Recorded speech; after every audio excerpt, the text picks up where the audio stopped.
Chapter 86, A Rift Inside a Rift. Night Terror and Northern began their journey to the kingdom of Red Mine. For most part they just walked silently beside each other, not taking any rest. Northern at intervals took in the meretricious view of the landscape. With no source of light to cast a warm ambience on it, everything vapid, like the land itself, had fall from grace. Northern, as he strode along, began to think about where the rift's core might be located.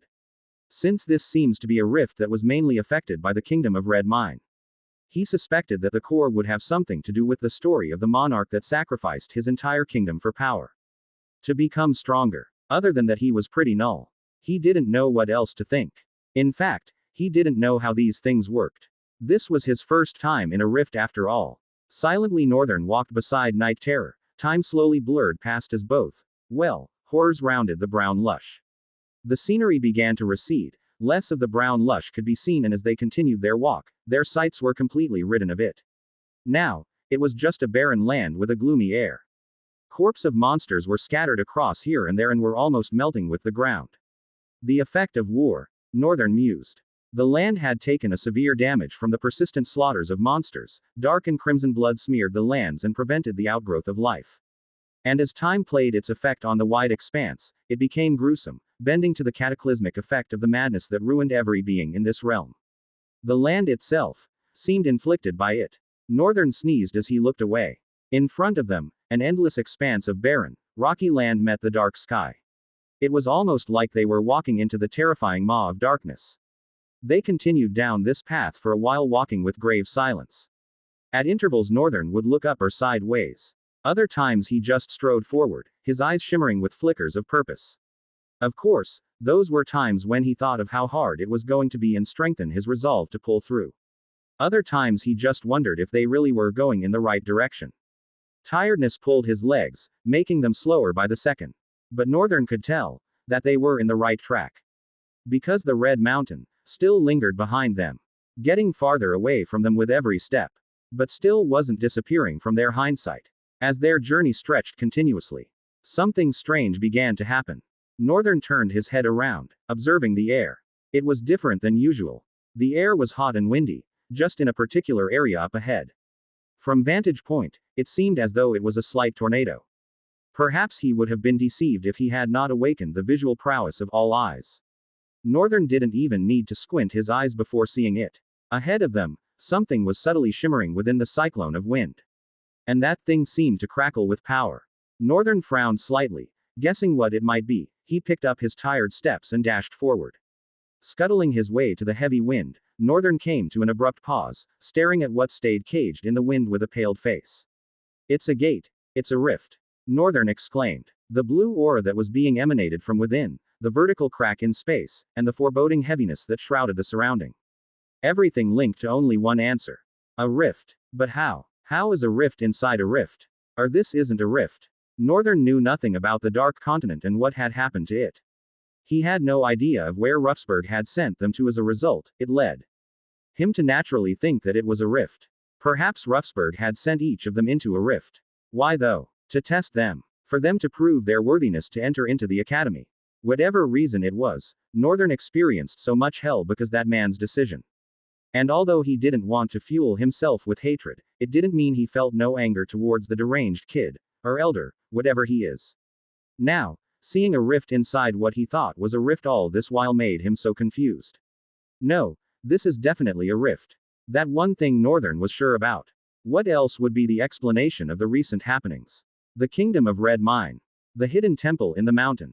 They were like relics of the civilization that once lived in this dimension. So definitely, this is a rift. Was this the way outside the rift? No, that can't be. A rift closes up immediately a walker enters. Except it has shattered, and if it has shattered, the monsters inside would be fewer than they are right now. To be exact, the moment a rift appears and drifters enter, it closes up. Of course, a required number of drifters has to enter before its gateway disappears. There were also some pros and cons to this thing which Northern didn't really know about. For example, when a rift appears, its gateway doesn't immediately disappear even if drifters enter. However, once the rift occurrence passes 72 hours, the gateway disappears should anyone enter. That is why scouting drifters are made to patrol the place and find out necessary information within 72 hours. The little Northern knew once again were tales told to him from his parent. He lacked a lot in knowledge about rifts and being a drifter, which was what made this situation very perplexing for him. Night Terror loomed behind him, standing with a powerful glare in its eyes. Northern could tell that the monster was probably waiting for his decision. Maybe it recognized what this was, maybe it didn't. So many uncertainties surrounding it, even though he wished to enter and see for himself what it was. He couldn't. He had something to settle. He sighed and straightened his expression, then he said to himself in a low whisper. It's annoying, but I can't go. I have to close down this rift. I doubt this is a gateway, but even if it is, where is the glory in running away from this one? He turned and looked at Night Terror. And it's not like this bastard is just going to let me go through it. That's right, if he wanted to go through the rift, he had to be prepared to go past Night Terror, at its peak condition. With a sigh, Northern turned and they continued to their destination. Chapter 87. This can only go my way. After passing the rift, the journey was not far anymore. They strode along a winding path and reached a point that Northern knew all too well. Northern at first squinted his eyes suspiciously, although the place occurred to him as familiar, he couldn't pick in his memory which point he had arrived here. Maybe it was just one of the times from when I was lost in my subconscious. Northern turned his head around. Even though he had given himself a reasonable explanation, it was still puzzling. He almost felt as if he was being lazy in his mind. So, he tried to think deeper. This point, they had traversed from stony earth to black soil. The air around this area was pungent and disgusting. And almost suffocated Northern. The Terror, on the other hand, does not look to be affected by things such as smell. All the times Northern have been assaulted by bad odors, it stood unaffected. Northern felt jealous a bit. Of all things he could condone, but bad smell. Damn those kids with body odors in the town. He would go as far as distancing himself with anyone that stank, bad breath or body odor, whatever kind of bad smell it was. He paused and looked leftwards as they walked the moisty black soil that threatened to sink their legs. Seeing a cavern entrance, a few memories effortlessly flooded into his mind. Of course, a wistful smile appeared on his face as the sight rang a bell in his mind. Mr. Fluffy. He paused and stared into the darkness of the cave for a while. Then his eyes shot wide. Northern dashed forward immediately. Not caring that the Terror might mistake his action. Night Terror, however, cocked its head left and right before following Northern, and it did not run. Northern made his way through the inky darkness of the cave without any discrepancies. Then stopped. Small twigs were gathered together, their edges burnt off, and ashes underlaid beneath. Northern narrowed his eyes. It's fresh. Just like the time he came here. There's someone living in the cave. Of course, Northern had earlier thought it to be one of the students, perhaps someone that got teleported into the rift alongside him. However, it was impossible for the person to survive that long, except they stayed in the cave throughout. It was not like staying in the cave would guarantee their safety too. If they didn't walk into danger, danger would walk into them. For anyone to survive at all in a rift, particular this hellish realm, they had to know the ropes so much. When I arrived before, the fire was burning. Now, it seemed to have been freshly put out. Northern crouched, observing the ashes with a keen look. He didn't need to touch it to tell that it was warm. He could see the subtle waves of smoke that flowed out, which by the way should be invisible at this level. Northern stood up and slowly rolled his eyes across the cave. No signs of life. None at all. He heaved a sigh and turned, saying to Night Terror as he passed it. Let's go. The stalwart monster who had been silently looking from behind with a hint of puzzlement turned around and silently followed Northern. Barely making a sound even with its feet. Tugged with so many confusing questions, Northern tried to keep a clear head as he neared his second goal. After a couple minutes of work, they reached another setting. The land had changed from what Northern last saw it to be. Becoming dry and a prelude into barrenness. But the three large rocks that made it distinct were still there unchanged. With those Northern was sure he was in the right place. This was another reason why he chose this route. Of course, Northern did not just decide based on assumptions, it wasn't like he knew his way around the rift. After receiving all eyes, he took himself to sit at the edge of the mountain, where he observed Night Terror. However, Night Terror was not the only thing he observed. By pure coincidence, his eyes fell on the three rocks that marked the area where he kept his treasured possession, and that was when he remembered the pile of soul cores he had buried somewhere. He couldn't even remember which rock he had buried it beside, but he was sure it was beside a rock. So, he began to dig. The mortal blade became a shovel he used to upheave sand which was already hardening. After digging deep enough, Northern with the back of his hands, particularly his hand wraps, wiped away the beads of sweat that formed on his forehead. Then he dragged himself towards the next one, which was the smallest, situated in between. Night Terror wordlessly, sorry, growlessly observed the human as it began digging with what should be a weapon of war. A mantle of authority that the lord of the castle had itself bestowed upon him. An expression of amusement contorted morbidly on the monster's face. The monster almost flared as Northern shouted, yes. Licking his upper lips like a dubious maniac, he began to remove all the soul cores, and there were quite a number of them. Northern, when he was done, stood up, turned and pointed to the cores, his eyes glimmering with pride. Here, I've seen you eat soul cores, you can eat these too and become stronger for the purpose of what lies before us. Northern stated confidently to the monster. His act of silence was met by a grave silence. Night Terror had a deadpan expression, first unresponsive. Then it slowly shifted its four eyes to look at the piles of soul cores on the ground, brought them back to Northern and narrowed them. It too was probably as cautious as the human. And Northern could see that. With both of his palm extended into the air, Northern gestured. Calm down, I'm not being thoughtless. I will get automatically stronger as I fight, but you, I presume, have to eat these. So it's a fair trade, isn't it? The monster, after staring at Northern for a dozen seconds, finally trudged forward and picked one core. The monster crushed the core within its hand, then poured it into its mouth, moving on to the next one. Behind the terror, Northern sneaked out a menacing grin. Now that the second part of his plan is done, Night Terror, at least until their battle, is bound to trust Northern enough not to look back. Monsters were simple-minded after all, no matter how intelligent they seemed. I can do this. He had spent so much dreadful time in this hell, and finally, he will end it himself. There is only one way this can go. Northern looked at Night Terror, his blue eyes glowing, subtly radiating an ambience of cold brutality. He muttered, this is only allowed to go my way. I will end this hell today. Chapter 88. The last war is starting. After a strenuous walk for both of them, they finally came face to face with the colossal plate of rusting metal that separated them from what was to be of their fate. Or their fate, of what was to be of them. Either one of what it was made chills run down Northern's spine.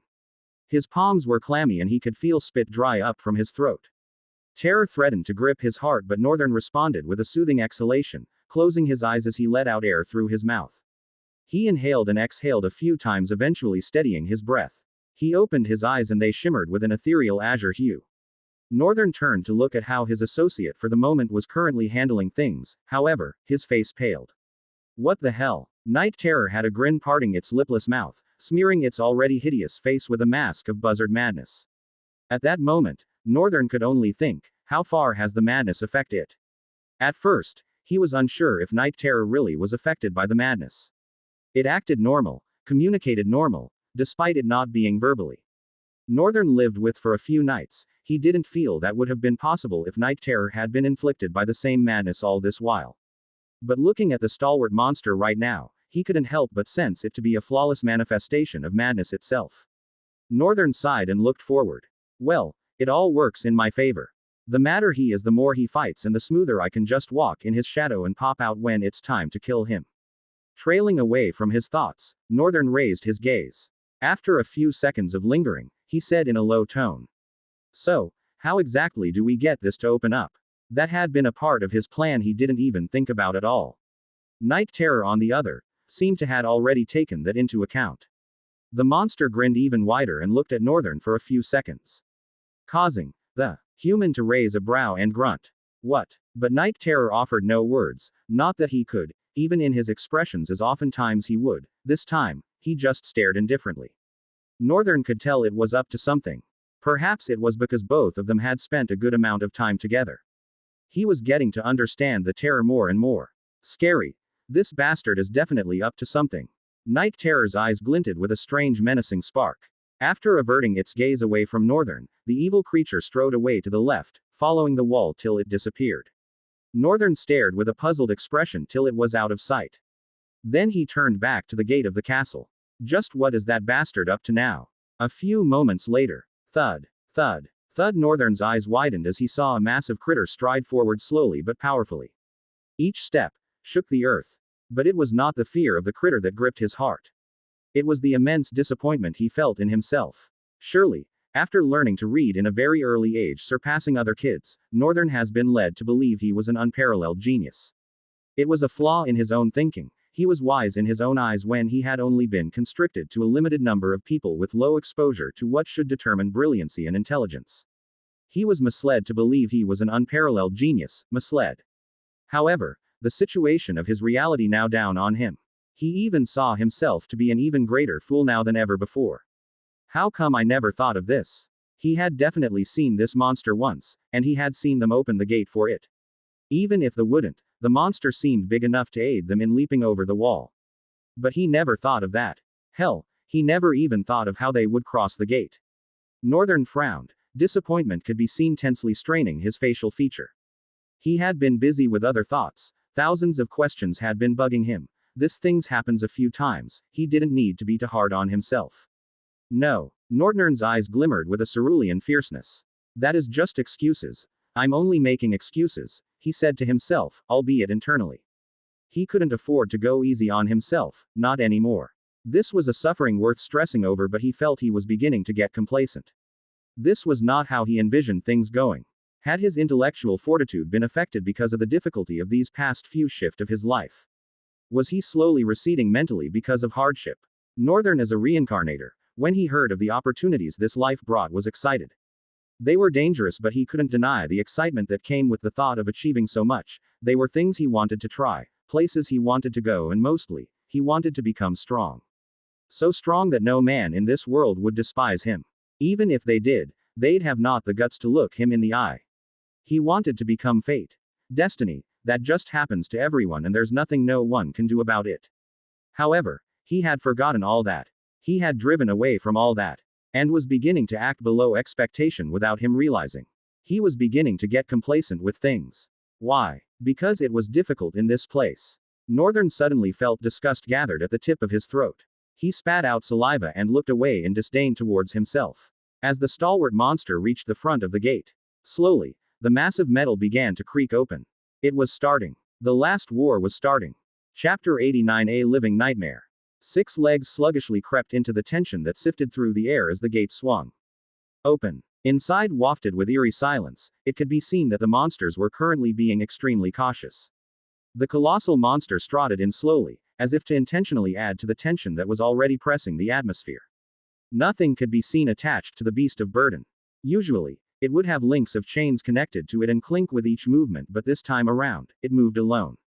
Each monster had their claws out, poised for a strike. They all bent in a way that showed they suspected that something was wrong and were ready to lunge themselves. The shelled critter fully entered the walls of the castle and stopped. 2 bipedal monsters moved to close the gate, however, before they could as much make a noise. Their throat was slit and body hidden away. The gate was not closing. The monsters were now snarling, staring at the gate. Perhaps thinking something was definitely wrong. Even though they were nothing but shells of horror possessed by an immense madness. The air became cold as a deafening silence settled in the area.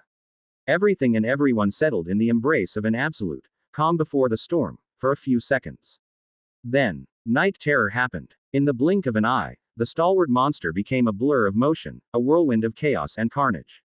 Its razor-sharp claws sliced through flesh and bone with ease, cleaving limbs and rending bodies asunder, now, even faster than it ever was. The monsters, caught off guard by the ferocity of the onslaught, could only muster feeble attempts at defense before succumbing to the relentless onslaught. Crimson arcs of viscera painted the air, accompanied by the sickening sounds of tearing flesh and splintering bone.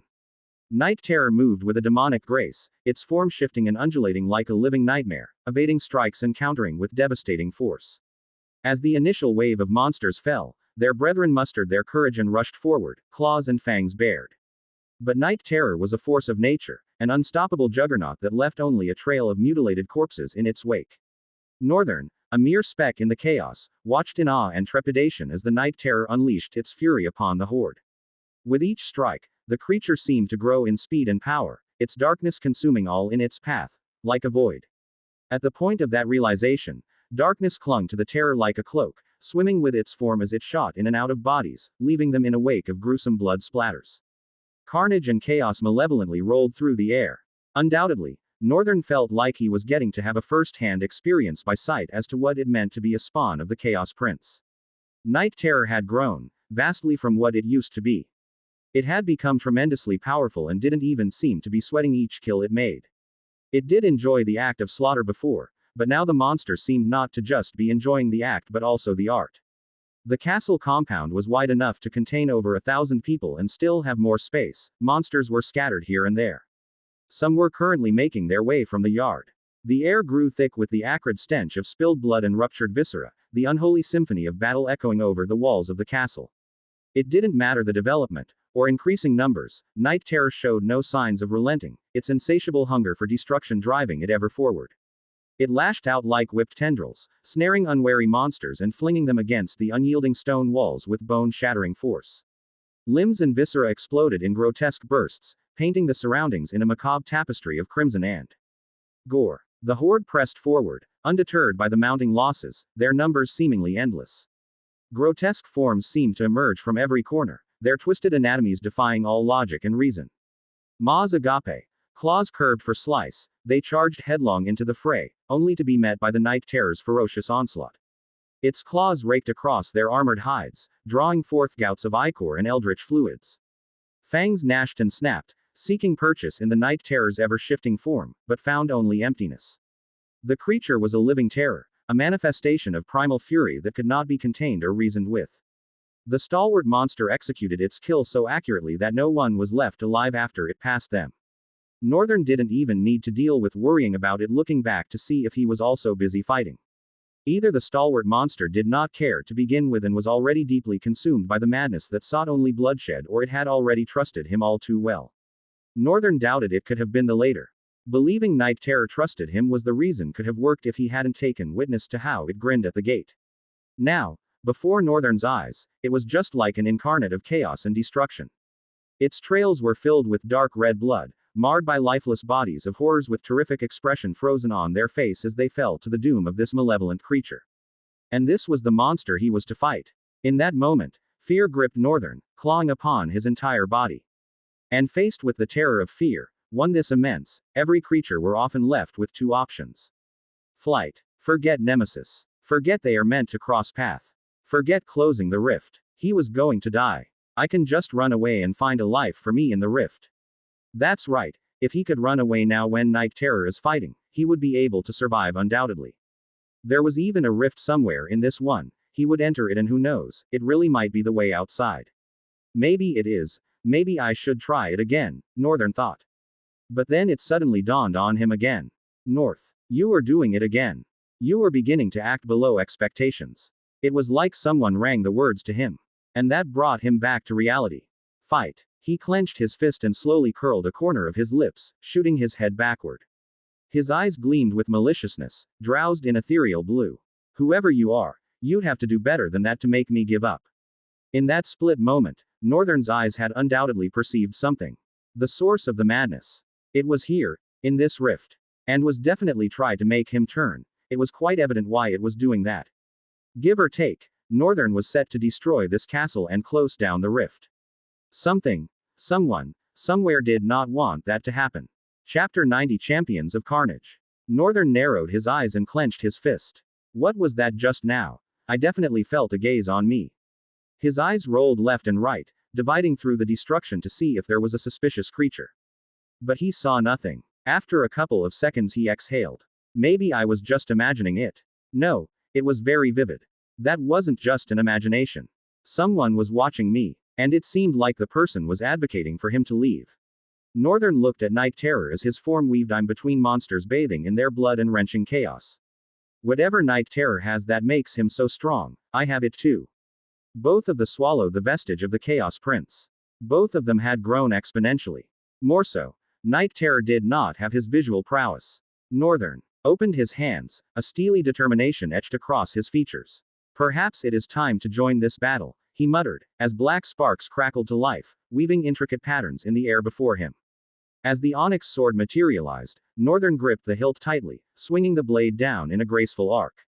In an instant, he flashed onto the battlefield like a loosed arrow, propelled by an invisible force. Northern moved with blinding speed, his blade a blur of obsidian and his eyes emitting azure line of light as he carved a path through the horde. His obsidian blade carved into the bodies of monsters but did never finish what it started. Northern skillfully flew across monsters and destroyed their patterns, leaving them to scramble on the ground. Each monster fell, but the flames of their souls were not extinguished.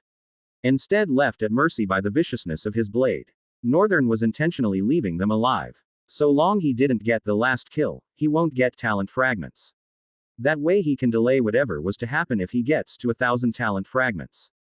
Despite holding back on killing, Northern exhibited a splendid show of combat style. With each swing of his obsidian blade, he wove intricate patterns in the air, channeling his precision and finesse through his body movements, from minute pivoting of his legs to shooting forward like a bullet. Amazed at how he grasped the complete understanding and function of his own body. It was like he could unnatural feel every fiber of his muscles, he was totally aware of every nerves, every happening within him. And what happens if I push that awareness outside? Northern sought to experiment further even as he left deep gashes in monsters, deliberately avoiding their vitals. Indeed, the clear-cut cognizance he had of his body had to do more with his visual prowess than with his perfect body. Perfect body just provided his ocular powers the sturdy foundation to work to their maximum potential, perhaps even surpass it. But his ability to be so aware of every inch of detail in his body, he suspected to be because of his eyes. If it was possible to be able to feel and tell every detail and movement within his body because his eyes was a part of it, then it should be a walk in the park taking note of his surrounding. Of course, all eyes plenty much could do that already. Northern could perceive his surround at unparalleled detailed. But it happened one after the other. What Northern was looking at was being aware of his entire space without having to look. Was it even possible to attain such a position? All eyes had shown a magnificent potential. Northern couldn't help but wonder, just how powerful can I become with these eyes?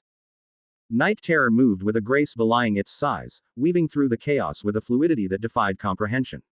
Entire bodies were cleaved apart with a single, sweeping strike, their severed appendages raining down upon the combatants like a grotesque shower. Skulls were crushed, bodies rent asunder, and yet Night Terror remained untouched, a whirling dervish of annihilation.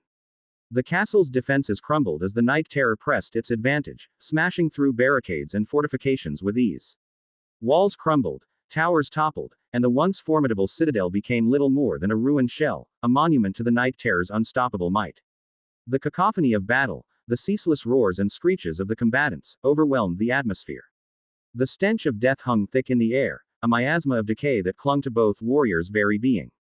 Yet, through it all, Night Terror remained undaunted, indifferent to the massacre, a whirling vortex of destruction that consumed all in its path. Its form shifted and distorted, morphing into ever more horrific and nightmarish shapes, each more terrifying than the last. The horde's numbers dwindled, their ranks thinned by the Night Terror's ruthless inundation. Those that remained fought with a desperate fury, driven by a primal instinct for survival that overrode all reason and logic. Or was it just the madness? But it was not enough. Night Terror was an unstoppable force, a harbinger of annihilation that could not be halted or contained. It moved with a singular purpose, its sole aim the utter eradication of all that stood before it. Northern danced amidst the fray, his movements fluid and graceful, a stark contrast to the chaotic strut wrought by Night Terror. His blade sang through the air, each strike precise and lethal, driven by a focus and determination that stemmed from a careful observation and analysis of his foe's movement. His attempt to evoke an overwhelming awareness of his surrounding made him falter here and there during the fight, but it wasn't as much to even leave a cut on his pale skin. More so, his battle with Night Terror had proved to be effective. Now that I think about it, my body sort of got accustomed to fighting Night Terror. Could that have been because of Formless? Would that also explain the reason why his clone movements are being seared into his muscles? No, that can't be it. I'd have to give that one more thought after now. Gotta focuses. With a burst of azure light, Northern propelled himself forward, his obsidian blade leaving afterimages in its wake. He moved with blinding speed, closing the distance between himself and the nearest cluster of monstrosities in the blink of an eye. The first creature, a hulking figure, with razor-sharp talons, swiped at him with a feral growl. But Northern was already several steps ahead, his blade a blur. A general, he gasped as the monster deflected the strike with a resounding clang. Northern pivoted on his heel, the onyx blade trailing black line as it carved through the creature's torso with surgical precision. I avoided your vitals. A spark of recognition belatedly ignited in the monster's eyes as it fell. Perhaps the pain relieved it from the madness that had also consumed it. Immediately, two more monstrosities converged on him, their gnashing maws agape and slavering with unholy hunger. Northern didn't flinch, his movements fluid and graceful as he parried their frenzied attacks. Each strike was met with a precise counter, his blade turning to streaks of black lines.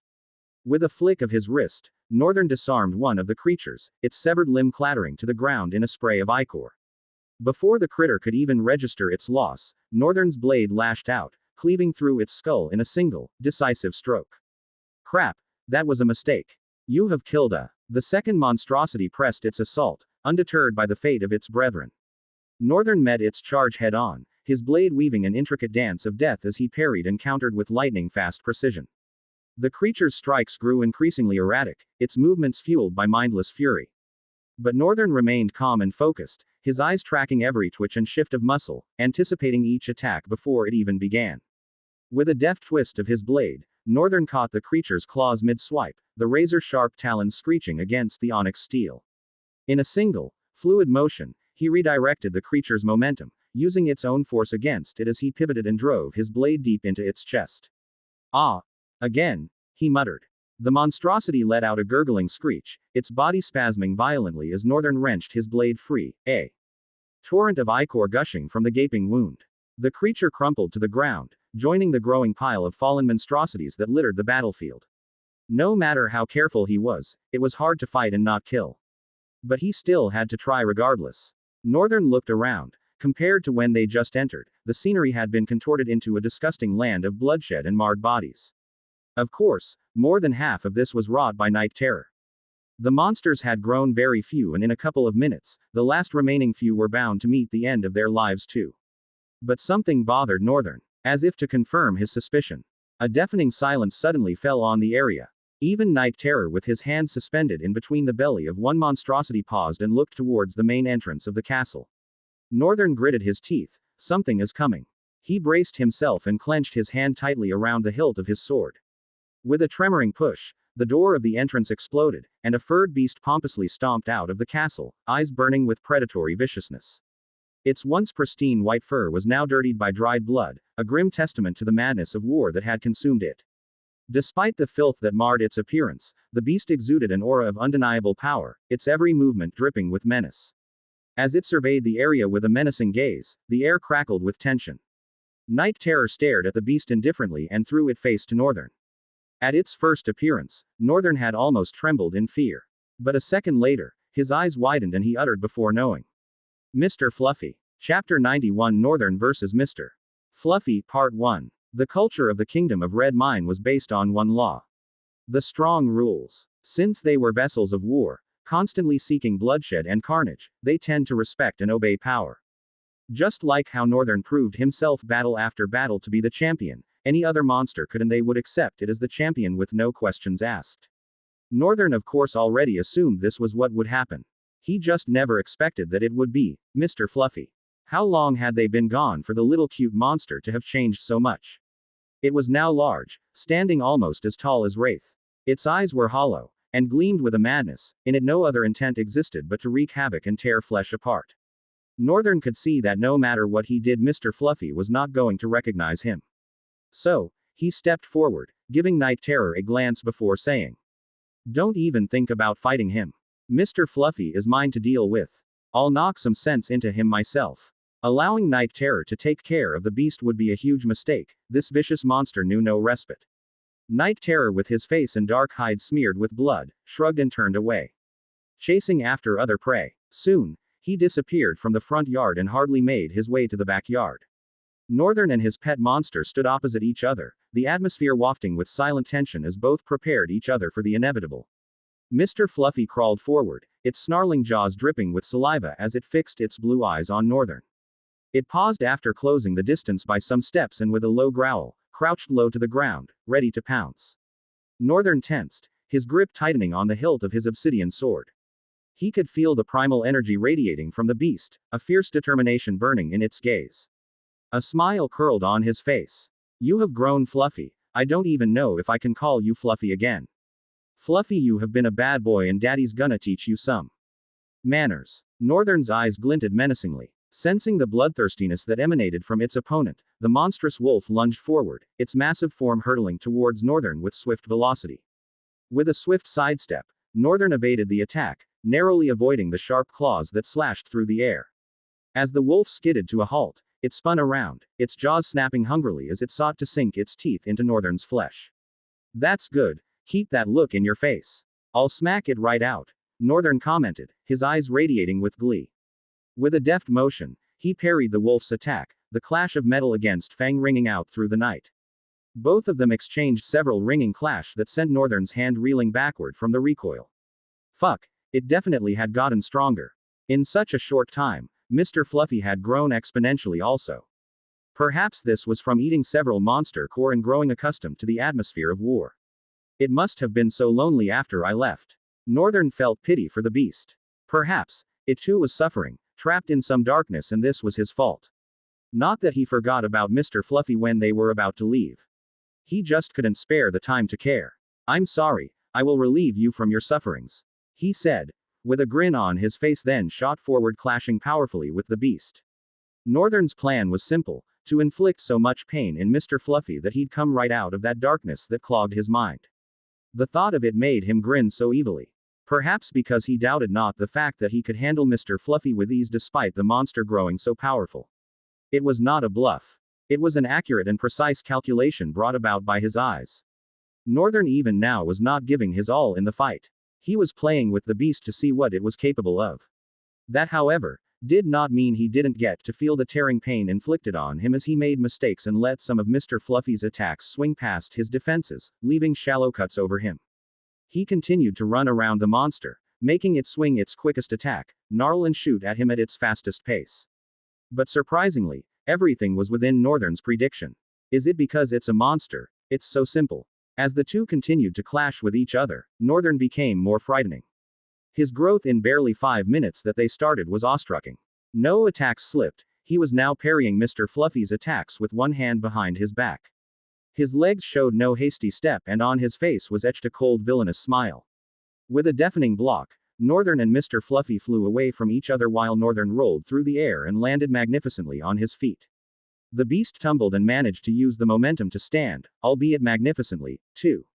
Northern looked at the obsidian steel and shifted his gaze to Mr. Fluffy. With a cold smile, he said, "Time to end this." Suddenly a mask of grim darkness contorted his face such that the beast instinctively jumped backward. Mr. Fluffy let out a ferocious roar, as if it was trying to rid itself of the fear emanated from this human. Then it lunged again. Its movements fluid and unpredictable, Northern just stood motionlessly as the monster approached him. With a swift counter-strike, he aimed for the beast's flank, his blade slicing through fur and flesh with deadly precision. The wolf howled in pain, its blood staining the ground as it staggered back, wounded but not defeated. With a fierce snarl, the monster launched another assault, its fury undiminished by the pain of its wound. Northern braced himself, his blade at the ready as the beast closed the distance in a blur of motion. The wolf's jaws snapped open, jagged fangs glistening with saliva as it aimed for Northern's throat. And in a split second, Northern pivoted, his obsidian blade deflecting the attack with a resounding clang. The force of the impact sent tremors through his arms, but he remained steadfast, his feet firmly planted on the ground. Without missing a beat, Northern countered, his blade slicing through the air in a graceful arc. The wolf twisted its body, narrowly evading the strike, but not before Northern's blade carved a deep gash along its flank, drawing forth a fresh gout of crimson. The beast howled in pain and rage, its eyes burning with an unholy fury. It regrouped, circling Northern warily, its muscles coiled like taut springs, ready to strike at the slightest opportunity. Northern sighed helplessly. Seriously, that much is not enough to bring you back to your senses. He didn't know how much more he'd be able to control himself from not killing the monster. It was not like he had mastered the art of battle somewhere, if there's anything this battle has been teaching him. It's the fact that for someone like him who had learned to fight through a kill or be killed situation, killing was almost as easy as breathing. He knew where to aim to permanently end the fight, and that was cultivated both from his clones and all those times he spent succumbing to the madness of war. If he wanted to not kill, he just had to not strike those places he usually aims for. But it was like trying to stop a reflex action. It was possible, but only after several failed trials. And he didn't want Mr. Fluffy to be one of those failed trials. If he's not careful, he really might kill this beast. Chapter 92, Northern vs. Mr. Fluffy, Part 2. Northern felt awful towards himself. I'm thinking about killing my companion, yet there's no emotion. He touched his chest. He didn't particularly feel attached to the beast all this while, however, it was really nice having it around. That alone should have warranted some sympathy from him. Northern shook his head. It's just a monster. With a sudden burst of speed, the beast darted forward, its claws raking through the air as it aimed for Northern's midsection. Northern responded with a deft sidestep, his blade deflecting the attack with a resounding clang. Before the beast could recover, he struck back, his obsidian blade cutting the air with lethal precision. The beast twisted and contorted, its body displaying an almost supernatural agility as it evaded Northern's strikes. But Northern was relentless, his blade weaving a deadly dance of steel, each strike calculated and purposeful. The two combatants danced across the battlefield for a few seconds, their movements a blur of motion and fury. Northern's blade sang through the air, deflecting Mr. Fluffy's savage attacks while delivering punishing counters that left gashes and wounds in their wake. Yet, despite the mounting injuries, the madness that burned in Mr. Fluffy's eyes did not seem to be receding. And it caused a tensed strain in Northern's expression. He was trapped in between holding back himself from killing the beast or just killing it and forgetting the blessed memories they shared together. I'm human, goddammit. Even though Northern was struggling with what emotions to feel while he thought about killing his companion, he still knew what best to do. The things that made humans humans and not devils. Compassion. It didn't matter if Mr. Fluffy was just a monster. What mattered was they shared a bond together. And that reason was enough for Northern to not want to give up on his buddy. He gritted his teeth as he blocked the beast's strikes again. It was stressful, but it felt right. He couldn't tell what this emptiness. Northern suddenly realized, making his eyes squint. Emptiness. Void. A small laugh escaped his lips. Of course, what did I expect after feeling my soul with void? Northern did not know what changes was happening to him. But he knew they were gradually coming. Perhaps what made Night Terror grin like at the gate was not madness, but emptiness. The faster on the terror than it was on him, no doubt. The beast relentless lunged at Northern even though he was lost in thought. Its jaws snapped and gnashed, seeking to render Northern's flesh, while its claws raked through the air, leaving trails of crimson. As the battle went on, the effect of those wounds eventually began to take a toll on Mr. Fluffy's body. Its movement slowed and strikes became less powerful. And Northern could feel it. Even he himself, who had been preserving his stamina for when he would face Night Terror, was beginning to feel the toll on his muscles. It was inevitable, not with the amount of gaping wounds that marred the creature's flesh. Northern lowered his sword with a bitter taste slapping his tongue. Then he called out softly. Mr. Fluffy. The beast ferociously gnarled at him, its eyes were fearsomely rebuking whatever effect Northern's voice was having on it. Seeing the beast struggle to break out of the darkness of that clogged its mind, Northern dismissed and slowly extended one hand. Mr. Fluffy. It's me. North.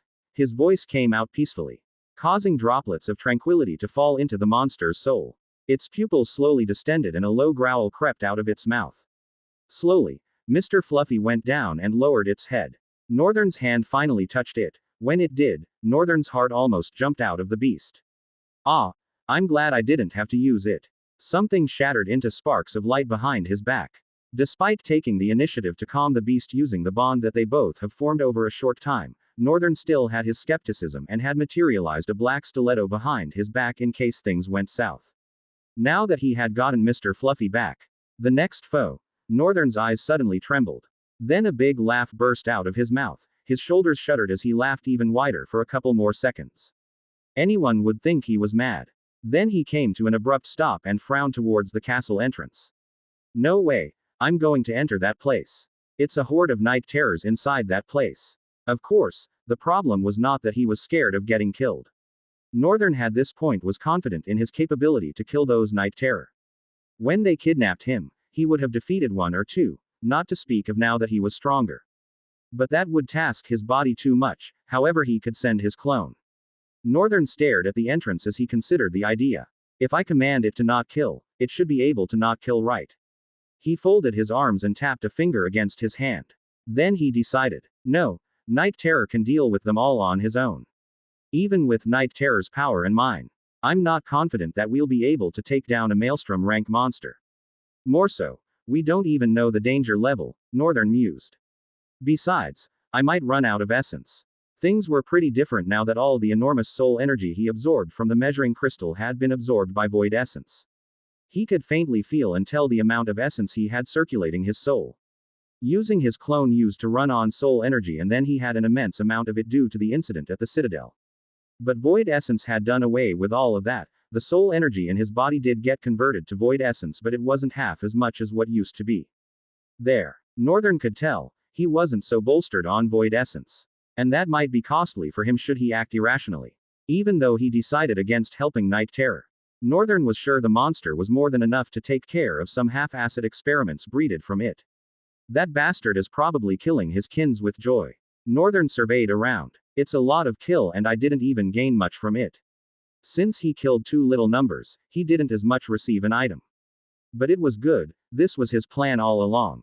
He doubted if items received from these mobs was going to be worth much, even though they were Hellion ranks. The Lord of the Castle on the other hand. I must have the last kill on it. That one was bound to give him lots of reward. And killing Night Terror too. When he added the two, he was definitely going to get compensated largely for his sufferings in this rift. Somewhere, in Northern's heart, he was so excited. Chapter 93, The Castle Lord, Part 1. Chapter 93. Northern stood silently for a couple of minutes. He looked at Mr. Fluffy, who was unconscious. He could hear squelching noises mixed with guttural growls. Night Terror is definitely not taking it easy. Northern mumbled, and leaned against the wall of the entrance. The bastard will probably fight his way to the Lord's room. Then he would join in that moment. In essence, all Northern was waiting for was for the noise to quiet down. Considering the rate at which cries are filling the air, he'd probably be done soon. Northern combed his hair backward with his finger and blew air with his hand. He looked around again. The once neat and grotesquely glamorous castle was now a land of damnation. Northern looked towards the mountain. They are probably some Hellion monsters that are overseeing the activity of the mining in the mountain. But they are not enough to change this situation. Northern closed his eyes and opened them, then he leaned away from the wall and laid his eyes on the inside. The noise has gone down. Time to go in, I guess. The next battle he would fight would be with the Lord of the Castle. Thump, thump, thump, thump. His heartbeat ran faster as he dwelled on the thought. I will be fighting a Maelstrom rank monster. He stood in front of the entrance, about to enter as the reality sank deep within him. As he moved his legs to enter, Northern sprang back all of a sudden, his dominant hand posed for a sword attack. A sword was already materializing itself into it. His brows creased and he twirled the black sword, slashing down in a graceful arc. It's gone. But I could feel it vividly this time. Northern raised his head to look at the castle. The same pair of eyes that seemed to be looking at him earlier on, focused on him again. And he was sure he could tell because of his own eyes. And this time the location was more vivid. Northern's frown became starkly dark. The Lord of the Castle, there's more to him. Either ways, he had to end this today. After doing a breathing exercise, Northern steadied his heartbeat and breathing then proceeded into the castle. As expected, the grounds were littered by piles of night terrors. Northern stabbed his sword through one's chest, turned his sword with a squelching sound to make the opened wider. Then he used his sword to navigate where the core should be. Northern raised a brow. Of course, there's no soul core. And Night Terror did not take it out and absorb it. Northern himself just dug through the monster's flesh, and where is the time to do such thing on the battlefield? I suspected that there would be no soul core since they were experiments and not real monsters. But what I don't know is if I would have gained talent fragments had I fought them. Northern breathed. It doesn't matter either ways, I prefer being careful and cautious than being sorry. There's no reason for me to fight them. There's no gain, they will only wear down my stamina. Yes, I made the right choice. He continued, navigating his way through the piles of corpses. Even though he tried his best not to step on them, sometimes it was just unavoidable. Even to the stairs and upper floor. Northern felt his irritation form in his mouth, and spitting his saliva would even made it all worse. He just swallowed and went forward without thinking too much. At least, he was glad that seeing so many corpses had an effect on him. That showed the having void in his soul wasn't that drastic. It wasn't all that bad after all, he thought to himself, and stopped in front of the massive double door. The door was slightly opened, which showed that Night Terror had already gone. That bastard. Northern seethed but calmed himself and paid attention to listen to whatever was happening inside. There's no sound of blade. No sound at all. Which was rather disturbing because Northern thought the moment Night Terror entered the throne room, it would rain escapades of attack on the monster. But there was nothing at all. Something is wrong. Northern frowned and summoned his clone. An exact copy of himself materialized beside him, wearing a black armor. His eyes glinted with blue light, but compared to what was in the original Northern's eyes, his were pretty dull. Northern faced his clone and commanded in whispers. Hey, there is only one command I have for you. Use all you have learnt so far to fight the strongest monster inside that room. And whatever you do, don't die. His reason was simple. He'd not have the time to pass information or focus on the link. So it was better to pass the information now from the beginning. It wasn't like the clone was capable of dying permanently. But Northern was worried of something such as his muscles getting sore from sudden pain of memories being burnt into it. Now, go, he commanded and slowly stepped back, entering the embrace of the darkness that clung to the corners. The second Northern slowly materialized a silver sword as it walked forward, brimming with determination and purpose. As he stepped into the foreboding room, he laid his eyes on a bipedal monster struggling to stand straight before the eyes of a being clothed in darkness. The castle lord turned its head with deliberate slowness, a wry smile creeping across its pallid face. You. Northern's eyes suddenly widened. Did I just hear well? A monster spoke. Due to attribute, vestige of chaos, you can understand the language of monsters. Northern's mouth fell agape, his astonishment evident. Damn, monsters can actually talk. And I can understand what their speech. Did my life just get more complicated? He grimaced ruefully in the darkness. Somewhere deep down, I feel like it just did. Welcome. I have been expecting you. The voice of the castle lord resonated like a convergence of several deep voices. The very air seemed to quiver with its utterances. Northern's clone remained stoic, silent, his expression devoid of emotion. Slowly, he turned his head to fix his gaze upon Night Terror, who struggled to maintain eye contact with the castle lord. Then, with a dark contortion of his features, he drew his sword and lunged. Chapter 94 The Castle Lord Part 2. With a burst of speed, Northern launched himself forward, his sword trailing a blazing arc of light as he unleashed a ruthless flurry of strikes. His blade sang through the air, each slash punctuated by the crackling of energy as it clashed against an unseen barrier erected by the castle lord. The towering being, shrouded in a mantle of swirling darkness, regarded Northern with an intense, menacing gaze, then grinned and uttered in monster tongue. How futile. Its fiery eyes burned with an ancient fury, and the very air seemed to crackle with raw power as it extended its clawed hand, unleashing a torrent of red macabre energy. Northern deftly maneuvered through the bombardment, his sword weaving a deliberate dance as he deflected and parried the barrage of arcane blasts. Embers and smoke swirled around him, the heat searing his skin. Not that he could feel it, as he pressed his assault, determined to break through the maelstrom's defenses. The moment Northern lunged at the castle lord, Night Terror's eyes widened. It was as if the insignificant human had shown outstanding courage. Faced with a stronger monstrosity, it was inevitable. Northern had considered that Night Terror might not be able to even raise its head to look the castle lord in the eye. Which was where he came in. He didn't know what it was about Night Terror, but the monster was different. It was a deviant, and maybe he himself was a part of the reason why Night Terror turned out so. It wasn't a surprise that there would be one or two monsters that defied the norms of what a monster should be. Just like his death angel that died protecting him. A very risky move he decided to take if that should happen, and that move was attacking first. However, since Northern did not know if attacking first would guarantee Night Terror being freed from whatever horror would consume him the moment he stood in front of the castle lord, he decided to send his clone. Should things go south, he would just make a run for his life. And live to fight another day. Deep down he hoped that Night Terror would not cower. But his hope was useless. His fears were made bare to his face. However, he was right to have depended on Night Terror's defiant nature. Because the moment his clone lunged, Night Terror's eyes gleamed with a primal fury, overwhelming the horror that was slowly making him bow. The monster suddenly disappeared in that instant while Northern clone attacked the castle lord. As if waiting for the opportunity to arise, the castle lord reciprocated the attack, and as Northern's sword relentlessly weaved through the energy blast. From the shadows, Night Terror emerged, a hulking mass of muscle and scale. With a thunderous roar, the beast joined the fray, its massive claws raking through the air, leaving trails of scorched earth. The castle lord turned its attention to the new threat, a frown drawing thin on its black face as its cloak billowed and unleashed a vortex of darkness. Tendrils of shadow lashed out like whips, seeking to ensnare and constrict its foes. Northern's clone seized the opportunity, his blade transforming blur of motion as he charged forward, weaving through the chaos. His sword found its mark, slicing through the castle lord's ethereal form, yet the maelstrom made no sound. Instead, the being recoiled, its red aura flickering as it summoned a vortex of energy, casting Northern back with a devastating blast. Night Terror, undeterred, pressed its advantage, sinking its fangs into the castle lord's shadowy flesh, rending and tearing with primal ferocity. The same thing happened and Night Terror struck into the wall, leaving the wall fractured as it slumped to the ground. The darkness that surrounded the maelstrom monster began to recede, as though they were being called backward. Its form began to solidify and get clearer.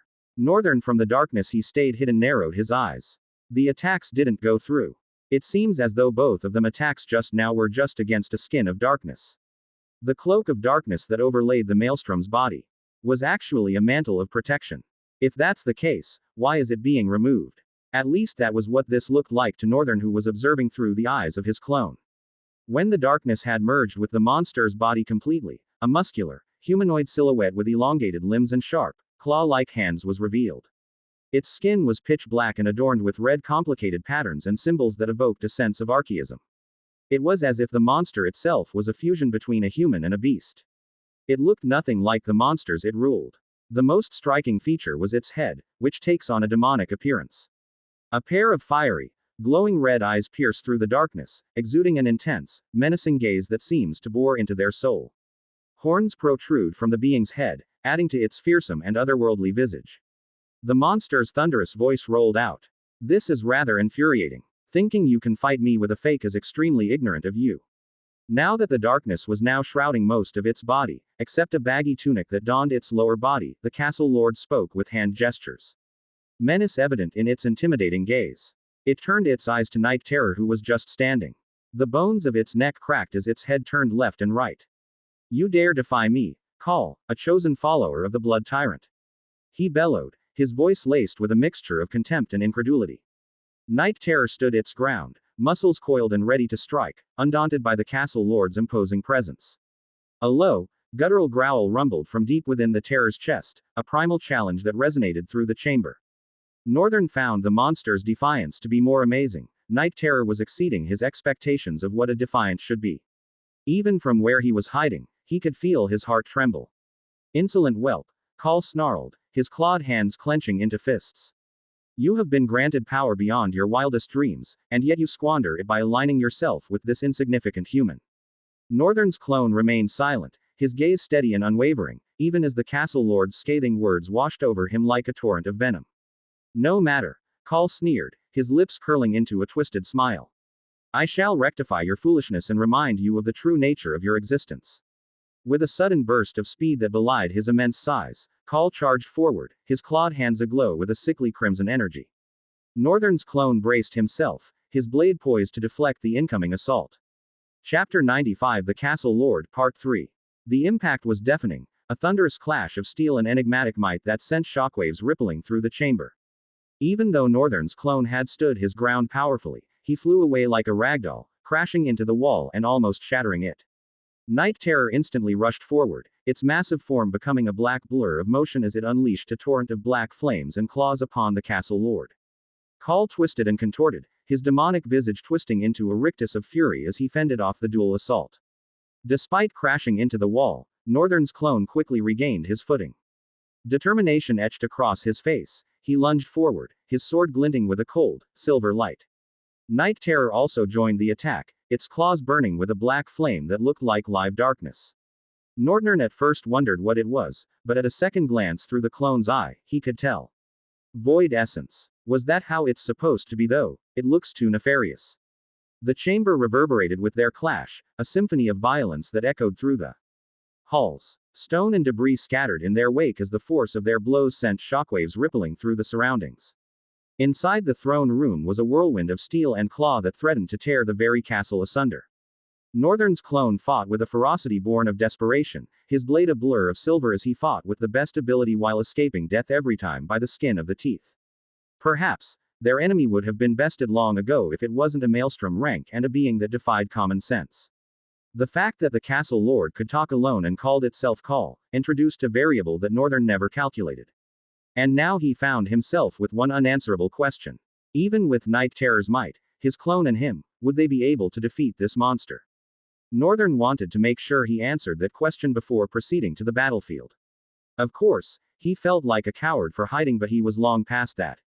The day he decided to prioritize his safety, he became a coward. And if he would be a coward, he was going to be an overpowered one. Yes, an overpowered coward. The clash of steel against claws echoed deafeningly as Northern's clone locked blades with the sinister castle lord.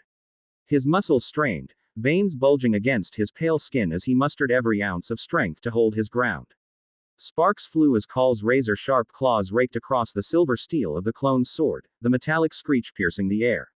While they tangled with each other, Night Terror let loose a bone-chilling roar, plumes of black flames erupting from its gaping maw. The monster's massive form became a blur as it charged, claws wreathed in a nefarious darkness that seemed to leech the very light from the chamber. Call's eyes narrowed, his pallid visage contorting into a vicious scowl as he released a shockwave of red aura with a sweep of his arm. The red aura slammed into Night Terror like a tidal wave, staggering the monster momentarily. Then Call glared. In that time Northern's clone swept in, hoisting his sword upward from below in a graceful arc. Call was focused on Night Terror. Even Northern thought it was going to be a sure hit. But all of a sudden, the silver sword stopped mid-air. Without looking, Call had caught the sword within its hand. What the hell? Northern from the darkness commented dreadfully. Albeit inwardly also. Call still didn't spare the clone a glance. The air surrounding him seemed to disregard the clone and not take him seriously at all. Instead, his eyes were on Night Terror. His monstrous voice filled the room again. Something is different about you. It's offsetting. You are different. You smell different. I can tell because the blood of my master runs deep in your veins. You too are a creature of corn. What have you done to yourself? Night Terror did not respond, instead glared maliciously at him as it slowly bent to launch another round of attacks. Call turned his head toward the clone. Perhaps I should ask the human whom you have brought. Silence ensued for 2 seconds. Then the castle lord looked deep into the eyes of the clone. You are there, aren't you? You can see me from these spurious eyes. Northern had that moment jerked backwards in the darkness, staggering and almost falling. A monster that could see him through the link of his clone. What kind of horror is this bastard? Something was very wrong about the castle lord. Something was not adding up at all. Perhaps the true defiant was the castle lord and not Night Terror. A million theories ran through Northern's mind in a split second. And all boiled down to one single question. What do I do? Run or fight? Northern frowned. He'd been over this before. And he didn't need to visit again. No, this has to end today. What do I do? Run or fight? Northern frowned. He'd been over this before. And he didn't now that the castle lord was aware of his presence and even could see him through the eyes of his clone. It was useless hiding. His element of surprise had been busted. He had to join the fight. I think my plan to stall and preserve my stamina has been successful so far. Any more would just be me being greedy. Now, we have to bring this fight to an end. Northern slowly walked out of the corner and towards the entrance of the room. In a few steps, he was standing in the same scenery with Night Terror, his clone and their foe. I'm not sure if this will work, but I have a feeling it will. Northern clenched his fist and raised his head. What he intended to do was the highest order of insanity and losing his common sense. A frown contorted on his face as his mouth opened. He hesitated, still not sure if it would work. But he asked anyway, facing Call. Who are you? Northern's voice crept out in monster tongue. Chapter 96 Latecomers. Metals clanged with each steps they took. People aligned on both left and right of the city as an array of drifters, shrouded in diverse can of armors reaped from their various kills. The mundane people watched heartily as they made a way towards the end of the capital. Pride could be seen etched across their differential faces, some rugged, some neat, some scarred. Each and every single one of them watched the army of drifters with joy and repletion. After so long, a move was being made to subjugate closest to their settlement. The one that had caused their downfall. The people were filled with nothing but excitement. Their sons and daughters were part of this army, of course, but the major part was populated by the students who arrived a few months ago. A lot had happened, but their arrival culminated things for them in a good way. And now, the end was starting. At least that was what the people thought. They watched as the back of the army went further and further away from them till they had disappeared into the horizon. The route that would pass had been earlier cleared to prevent unnecessary depletion of stamina and strength. And instigate a smooth journey to the rift. Which worked perfectly. After a couple of hours, the Legion reached a massive rod of lightning, shimmering and sparking from the ground to the sky. From afar that was what it looked like, but as they got closer, the tear in space became more evident. Even compared to others Gilbert had encountered. This one was more atrocious and different. He stopped in front of the rift and looked up, whispering with a frown etched on his old face. I have never seen a rift so big. Beside him was the crimson-eyed girl with jet black hair. She looked at him and looked at the rift. Will it be tough? Gilbert turned his head to the young student beside him. Definitely. Raven. He acknowledged her strength. She was the best amongst her peers. That was what earned her a place beside him. Leading an entire squad of her own. What next, headmaster? Annette deadpanned, making it sound more like a flack than a sincere seeking of the way forward. Gilbert, noting the criticism in her tone, shrugged it off and turned to his right. He lowered his head slightly to the person standing beside the Raven. If you may, Lady Terence. Even though she was young in her appearance and stature, Gilbert regarded her with sincere respect and no one looked bothered about it. Not even Annette. Instead, they all maintained a perfect decorum as this Terence lady with white hair and golden eyes stepped forward. She was donned in a body-fitted white suit with golden embroidery running all over its edges and some specific places. Her eyes glowed as she craned her neck to look at the rift. A couple of seconds left and she didn't stop looking. All of them anxiously waited, in perfect silence. Then suddenly she shuddered and almost stumbled to her feet. But the black-haired lady was quick to grab her. What is it? Did you see something? Raven asked, urgency ruling her tone. Others did not speak but clearly their faces were more than enough words. Taking her time, the young lady regained herself from the hands of her savior and closed her eyes, taking a few seconds to breath. But each passing second only added to the tension. Then she finally turned to the black-haired lady and looked at Gilbert also. The rift has been occupied. We cannot enter. Gilbert's face crumpled into a grim frown. The rest of the crowd all had confusions drawn upon their faces, straining their expressions in different ways but conveying the same message. Lothian, like every other nation around them, were embroidered by several religious culture. They built temples and worshipped gods. Of course, many from other continents also did the same, but more people deem this act as a useless one. Because the existence of gods in this world has been proved to be false. But this ones were acceptable by the general population. Why? Because the entity they deify is none other than Ul. All countries in the continent of Starlock gave their soul heart to Ul and worship the voice as a goddess. Of course, everyone that were awakened could hear her, but when a temple was erected in her name, an oracle was also selected. From generation to generation, a lady was born with golden eyes and white hair to carry the divination of Ul in her body and connect the heart of the people to their goddess. Terence was the one for this generation. Sadly, she was born in the aftermath of a catastrophe. Although she looked kind or gentle, she had gone through her own fair share of life. And possessed an outstanding talent.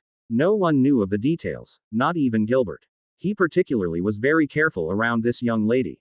They all knew she could tell if a rift is viable to enter. She could even go as far as telling how many people were in the rift. Terence had an immense aptitude and connection to soul essence that made her able to sense any and everything. Amazing, yet frightening. What do you mean the rift has been occupied? A green-haired beau inquired rudely, his brows furrowing. Terence turned to him wearing a fierce look on her face. It is as you heard, Mr. Bram. This gate has been occupied by one person. Perhaps there was some of discord amongst them prior to this time. Her voice rose higher than usual. Terence. As a soft voice called, she turned her eyes to its owner. Please, can you tell us more? The black-haired lady inquired, gently. That is only because you are asking Raven. Raven nodded with a pretty small smile. The white-haired lady took a few seconds, closing her eyes, then later she opened them. His soul essence is faint. What I can sense is just a little and it's rapidly disappearing. It's as though his soul is being consumed by darkness or being extinguished. I also can tell that he is at the heart of the rift. Currently so close to its core. Silence ensued for a couple of seconds. Then Gilbert broke it. All right then. So we wait and see what happens.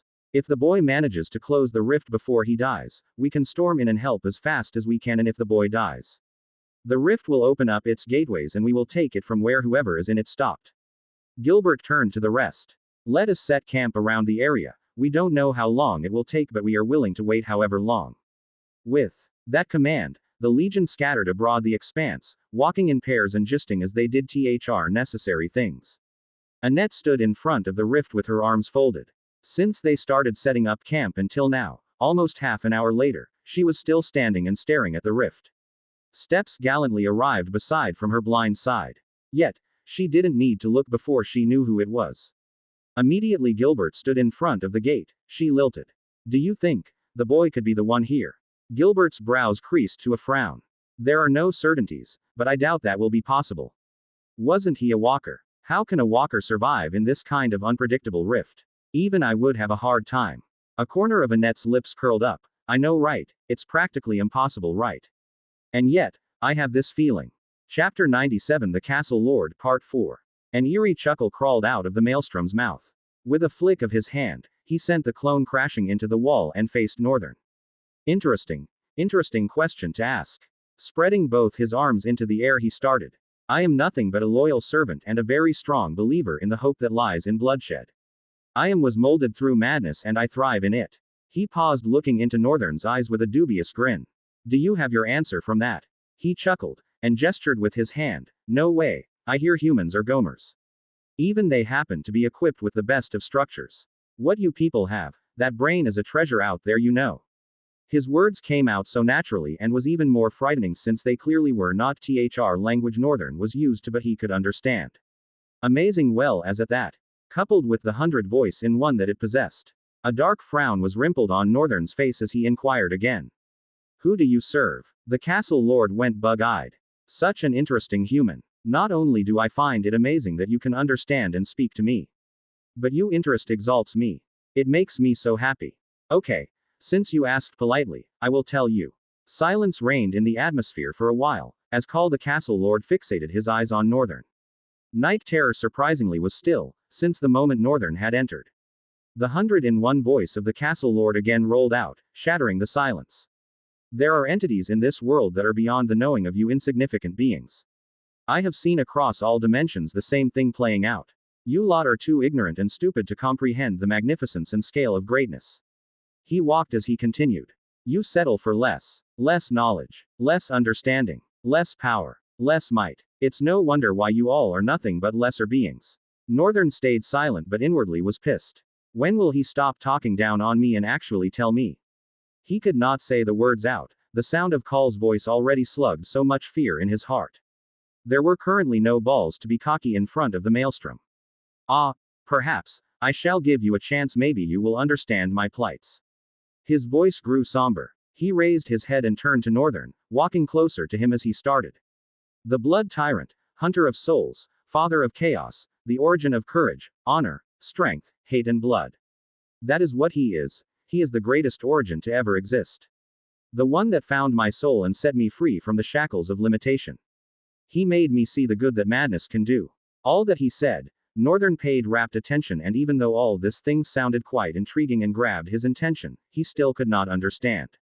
So, he figured he'd ask one question, garnering his balls. He opened his mouth. Face to face with the intimidating castle lord. So, he paused abruptly as Call focused on him. His fiery eyes were like they were burning holes into Northern's soul. Northern gulped and parted his lips again, feeling his saliva dry out as he spoke. What I wanted to say is, what exactly is an origin? The castle lord drew a blank face for a couple of seconds, then frowned. He gnarled angrily, erupting a fusillade of red malevolent essence from its form. How dare you mock me? He shouted and lunged at Northern. Before he could make it to half the distance, even though already close to Northern, Night Terror collided with the monster. Both of them tumbling sideways and delving cracks on the ground. Northern almost felt he would shit himself just now. It was so sudden and unexpected. What did I do to warrant such reaction? All I did was ask what an origin was. Is it a word I was never to utter? If so, why did he say it to me? Northern was filled with so many confusions. He thought he'd be able to get a few clues as to what the core of the gate is and who the Prince of Chaos was. Call did mention something like the Father of Chaos. But it was not enough for Northern. He just wanted to know more. And sadly, that didn't look like it'd be happening today. Northern's eyes widened and narrowed. What am I even doing? Jacking himself back to reality, Northern spurled into action to seize the opportunity brought about by Night Terror's ambush. The onyx blade materialized into his hands as he shot forward, joining the fray. Before he could land an attack, the castle lord whirled with blinding speed, his claws raking across in a flurry of strikes. Northern had belatedly taken a step backward and shielded himself with his swords. Some strikes escaped him, but only enough to cut shallow wounds. Crap, if not for my training with Night Terror. Northern's muscle senses had been honed from Night Terror inhumane attacks that came with unseeable speed. I have to admit, training with that monster paid off. Night Terror lunged swiftly, letting loose a torrent of black flames that engulfed Call in a whirlpool of void essence. The castle lord emerged unscathed, shrugging off the infernal onslaught as if it were a mere nuisance. I thought you would be different, but I was wrong. You dare mock me? Do you too think I am less of myself because I am chained? He bellowed with an earth-shattering roar. As Night Terror exploded forward on all four limbs, galloping across in a jiffy, Call unleashed a fleet of spectral lances that hurtled toward both Northern and Night Terror. The clone appeared in front of Northern and deflected the deadly projectiles with a flurry of sword strokes, his blade a shimmering vortex of steel, but Night Terror was not so agile. Northern's eyes widened as he saw his monstrous ally. Several lances impaled the beast, black smoke sizzling through its flesh. Night Terror howled in agony, thrashing wildly as it sought to dislodge the tortuous barbs. Its massive tail whipped through the air, slamming into Call with the force of a battering ram and sending him careening into the far wall. No doubt, Northern's plan to wear the stalwart monster down had worked perfectly, all those moments of endless movement was beginning to take a toll on it. And now, a bitter taste entered Northern's mouth. Why am I feeling bad? I don't have to feel bad. We will end up fighting each other, so I was only looking out for myself. Northern tried to save himself from the guilt he felt. However, an unasked question bugged the back of his mind. If Night Terror was slowly beginning to get weaker, how were they supposed to defeat this maelstrom? Chapter 98 The Castle Lord Part 5. Chapter 98. Northern clenched his sword tightly. Not wasting any moment, he lunged forward, his blade aimed squarely at Call's. The Castle Lord recovered with preternatural speed, batting aside the strike with a sweep of his claws. The two combatants traded a flurry of blows, steel ringing against ethereal claws in a deadly dance with Call shouting. You wretched creatures! Ignorant! Foolish! With your feeble minds and insatiable thirst for dominance. Each of his words resounded with a deafening clang of his claws on Northern's onyx blade. Your arrogance knows no bounds as you trample upon everything, believing yourselves to be the masters of all you survey. But you all are nothing but mere insects scurrying about in the darkness, oblivious to the true principalities that surrounds you. In a frightening roar he slammed both fists against Northern's sword, causing him to helplessly fly away and tumble like a log. The monstrous entity paused, heaving as he took steady but powerful steps towards the struggling Northern. You cling to your fragile notions of order, but they are but illusions, veils to shield you from the harsh reality of your own insignificance. You wage wars, spill blood, and ravage the very land that sustains you without honor, all in the name of your misguided ideals. And yet, you dare to call yourselves enlightened. Northern's clone appeared next to him, feinted left, then spun with blinding speed, his blade a glimmering arc that narrowly missed Call's neck. The castle lord responded with a vicious counterattack, his claws raining down in a whirlwind of slashes that forced the clone to retreat. Razor-sharp talons scored across the clone's armor, leaving deep gouges in the black steel. Then he continued, first lingering to look at all of them in their different fallen positions. His voice came out with palpable pain and compassion. I, on the other hand, embrace the chaos that you so fear. I revel in the destruction, the discord and the insanity that it brings, for it is through that insanity that true freedom is born. He breathed and laughed. Your feeble attempts to subdue me only serve to amuse me. You cannot comprehend the power that lies within the insanity of chaos. You cannot comprehend the power of the origin of blood. Shut up. Call tilted his head toward the monster that just shouted. Northern was standing, his once snowy white hair almost covering his eyes. He didn't know what this monster was going on about, but the ideology was sick. And strangely something was connecting in his head. War. Bloodshed. Chaos. You keep spitting nonsense to my ears, it's so annoying. You speak of madness as if it is some divine state. You are just a deranged entity that can't see beyond bloodshed and chaos. He stood straight and frowned at Call. Funny how you attribute honor with wars and bloodshed, as if there is a right way to kill a person. You say that insanity is freedom, but I have experienced it once and it is nothing but slavery, which is why I can tell Call, you are just a soul in bondage. Call was silent for a few seconds, his dark face growing distant, then a fearsome scowl contorted his face. Impertinent mortal. He shot at Northern and both of them clashed once again, hauling frightening strikes at each other. The wounds on Northern's body kept increasing while he was unable to slice through the monster's skin. Even when his blade slipped past its defenses, Call's skin was like stone. Northern jumped back, dodging Call's claws. A disturbing smirk formed on his face as he repositioned his hand on the hilt of his sword. My word stung, didn't it? As it should. You may see yourself as a harbinger of chaos, but you and your master are nothing but pawns of your own twisted Desires. What a graceless state to be. Northern ended, casting a gaze of disgust on the castle lord. Suddenly his face became so grim, brows carved deeply into a deep scowl that horrified his entire facial features. The castle lord snarled in fury, his form flickering as he disappeared and appeared in front of Northern, then he began to rain down ferocious strikes, shouting. Don't you dare me with such condescending eyes. I am greater than you. Who was it that drove you into madness? Who was it that made you taste freedom?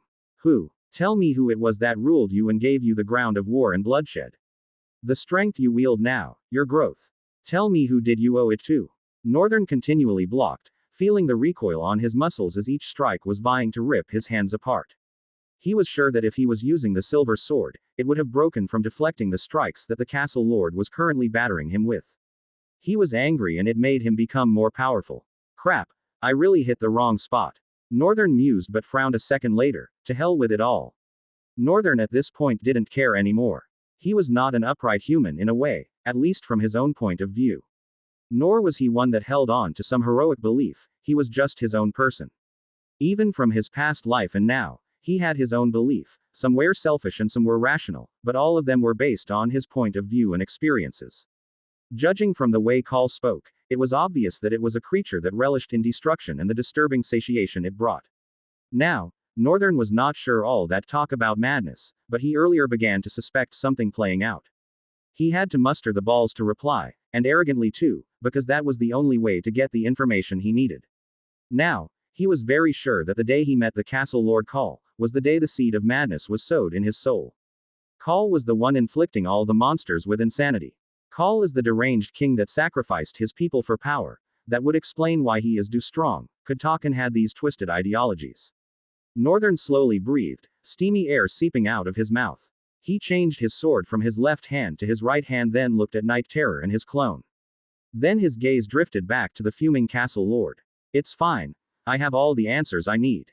You are the one I need to purge to finally be free of this hell. You are the deranged beast of a person that turned his entire kingdom into an ocean of blood all for power. Call raised a brow, puzzled as Northern continued. Don't get me wrong. I don't care about what you did. I am not a hero. I don't protect the values or honors of humanity, nor do I have an opinion on whether what you did is right or wrong. I just need to leave this hell you have created. Please die and let me go home. Chapter 99 The Castle Lord, Part 6. Northern and his clone lunged at the castle lord simultaneously, Northern's onyx blade tracing a crude arc while his clone's silver sword followed the same pattern but in opposite directions. The castle lord parried intensely, diverting his hands in all directions as Northern and his clone moved around it. Night Terror joined the fight too, shooting forward with its jaws gaping wide as it sought to engulf Call in a tidal wave of void flames. Thinking you can overpower me with numbers is nothing but wishful thinking. The castle lord snarled. He swung his hands, releasing a pulse of red essence that repelled both the clone and the beast, buying him precious moments to regain his footing. The battle continued, the combatants trading blow for blow in a fever pitch of violence that threatened to tear the very castle asunder. Northern's clone fought with the fury of a cornered animal, his blade leaving behind trails of silver lines as he unleashed a relentless barrage of strikes. Call deftly parried and countered, his claws a whirlwind of motion that danced perilously close to the clone's flesh. Despite the injuries that spread across its body, Night Terror punctuated the clash with earth-shattering roars, its void flames searing the air and bathing the chamber in an eerie, nefarious glow. The stalwart monster's claws rent deep gouges in the stone with every swing, its sheer size and strength a force to be reckoned with. Northern feinted and struck, his blade a blur of black that sought any chink in the castle lord's defenses. Yet, for every blow they landed, Call seemed to shrug it off, countering with strikes of his own that pushed the three of them to the brink of their limits. The monster paused as he watched them struggle to land a hit on him. All three had retreated and were standing surrounding him. A smirk contorted his pallid face. This I find amusing. What did you say about purging me? He giggled eerily. You will purge me. You insignificant being siding with a vicious and power-drunk king, and with a fake entity. He laughed villainously for a couple of seconds. This is by far the weirdest cohort I have ever encountered in my life. Northern frowned as the monster laughed again. Insignificant being. I guess that's me. Fake entity. That's my clone. Vicious and power-drunk king. His eyes slowly shifted to Night Terror, who was standing with a feral composure, about to dive in. Night Terror. Impossible. Before now, all the clue that Northern had gathered to prove that Call the Castle Lord is the king that filled his kingdom with blood for the sake of power. He was sure. But at the same time, something was not right. The way Call spoke, the things he said and what he addresses himself to be, follower of the origin of blood. Northern's instincts felt like Call just wasn't the one. However, there was no better explanation. I thought I was just overthinking it. But everything changes if Call is referring to Night Terror as the power-drunk king. Then it would come to make a lot of sense as to why the stalwart creature was so different from the rest. And why it seemed to hate the Castle Lord so much even though it should be a monster subjected to the hierarchy regardless of its defiant nature. Night Terror of course could not bow to the hierarchy because Call was never a part of that hierarchy. If Night Terror really is the mad king that sacrificed his kingdom all for power, then it would mean he is supposed to be the one at the top of the hierarchy. However, Call's presence changed all that. Who then is Call? And what was he doing here? As more walls of questions were broken through, even more formidable ones seemed to arise. Northern was so confused. Night Terror is the deranged king. He had been living with the cause of his problem all this while. Wait, let's not rush this and make the same mistake again. I think I should calm down and play with this bastard again. Northern straightened his back and placed his sword over his shoulder, wetting dry expression with a smug grin. The Castle Lord frowned deeply in response. Seeing such confident grin on Northern's face despite the insignificant human losing fill him with so much rage. Northern knew it would. He needed him to lose his composure after all. You sacrificed your people. Because of your deed the land became a place of horror and bloodshed. You made them into savage monsters and turned them into instruments driven mad by the hunger for blood. Call, frowning, suddenly interrupted Northern. I will have to stop you right there. What nonsense do you speak? Ah, I'm so lucky this bastard has mouth and can speak. This would have been so hard. Gosh, it's so easy to fool him. Northern retorted with a stern glare. This kingdom, this destruction, the madness that fills this realm. While all this is my deed, it was only asked by the people of this land. I was just on my own when they began to offer so much blood to bring down the greatest quiddity of power. He looked at Night Terror and continued. However, the bloodshed they wrought filled me with so much vigor and gave me the opportunity to break two parts of myself free from the shackles. Oh, so the kingdom brought you here. Something like that, Call replied disinterestedly. He's amazingly honest for an advocate of chaos. Call had mentioned that he divided himself into two, which was baffling, but Northern suddenly connected it to something he saw. That was none other than the fire in the cave that he came across twice. If it was a monster of this level of intelligence, then perhaps Call was indeed telling the truth. He did split himself into two thanks to the bloodshed. The bloodshed filled him with power. Does that mean there is more to him than being a monster? Northern was slowly beginning to understand why Call since the beginning has been referring himself to be a follower of the blood tyrant, the origin of blood. Whatever this origin was, Northern suspected it was a being with supreme power over blood. But not just blood, also rage, honor, strength and hate. There was something linking through all of them. Northern, however, couldn't put it together just yet. He wasn't even in a place to do so. Northern breathed and said, raising a corner of his lips. Telling me all this information. Aren't you worried? Call raised his chin with a vile laughter. Then as it receded, he replied. Worried. Whether I tell you or I do not tell you, it changes nothing. I will do what I plan to do. Northern grinned. And that there was the last piece of the puzzle. Chapter 100, The Last Dance, Part 1. Chapter 100. Thanks to Call's willingness to reveal information, Northern now had a few things down right. And one fact stood annoyingly shocking out of it. Night Terror is the king that sacrificed his people. However, that didn't settle things. Inasmuch as it was a valuable information, it was still useless. Rifts had soul cores. Those soul cores oftentimes are the reason for why they exist.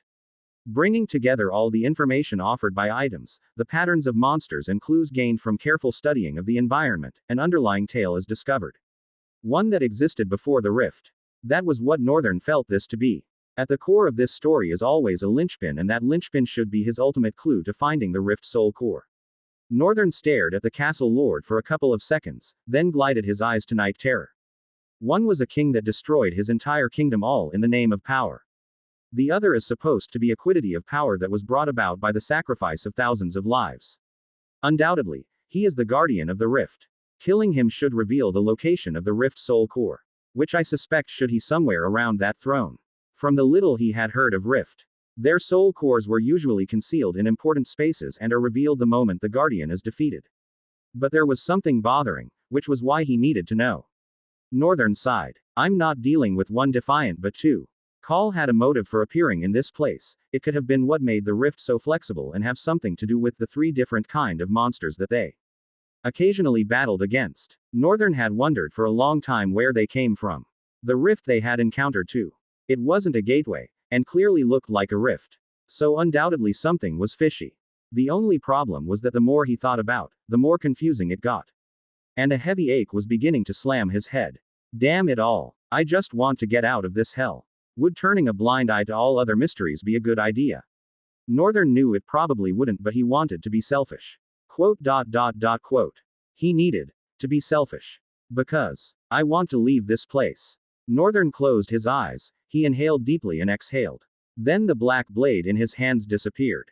Disarming yourself. Have you finally surrendered to your inevitable fate? Call grinned from ear to ear. Even Night Terror looked surprised by his sudden action. But Northern didn't say anything and just stared with a dead expression. Then he looked at his clone and nodded. The battered Northern slowly dissipated and returned. Northern was overwhelmed by pain, running across his muscles. Crap, I can never get used to this. He bit in a groan as he endured the pain without falling, not even to his knees. He just held himself together and bent over as the pain surged through his muscles. The castle lord observed a puzzled expression, a brow of his was raised even though not much could read from his flaming eyes. Northern straightened his back as the pain went down. Thank God, it's not too much. Fainting would have been very dire in this situation. Northern looked at Night Terror. I'm still bothered as to why Night Terror is not the guardian of the rift. Maybe the rift does judge things based on strength. Call's interference offered power to Night Terror. The power was the madness he filled them with. But he too had his own motive. Northern breathed, spacing his thoughts. Which I have no intention in finding out. He just wanted to go home. Slowly he crossed his hands in front of his face. Two stilettos weaved themselves out of thin air. But instead of white sparks, they were materialized from black and almost unnoticeable sparks. I guess now that my soul essence has been converted to void essence, every other thing is affected. He couldn't use void essence like Night Terror was using it, but he too had gotten stronger. I was saving this for Night Terror, but I guess I will have to use it. TCH, annoying. After fighting with Night Terror on several occasions, and finally watching him easily rip the corpse eaters to shreds, something finally clicked for Northern. It was just an idea, but it felt right. It felt like the true reason why he had that attribute called formless. It also had more ties to his main ability, the copycat system. Watching Night Terror fight with the corpse eater, a thought suddenly sparked in Northern's mind. I want to be able to move like that. It was a wishful thinking, but it ignited more series of thoughts, and strangely they felt like he was putting the puzzles right where they should be. How could he move and fight like Night Terror did? He had no claws and had not the kind of speed and strength Night Terror had. Well, he didn't need to have Night Terror's level of speed and strength. But the lack of claws was still a great deficit. But Northern progressive thinking made him realize he didn't need claws. He just needed something that would permit him to move his hands like Night Terror did while acting as a devastating force of attack. And the answer was simple. Daggers. It was also a good one, since he didn't want to stick to one type of weapon. Northern had used the dagger before, although it was quite amateurish, but he couldn't deny that there was literally no difficulty in mastering daggers. Even when he was used to them, he could still easily switch to one-handed sword, and sometimes he wielded the silver sword with two hands. Amongst all this transition was an ease of adaptability and flexibility, which he belatedly realized came from the formless attribute. He was water, that is basically given shape by the cup. Northern's body and form adapted to fit the form of his weapon.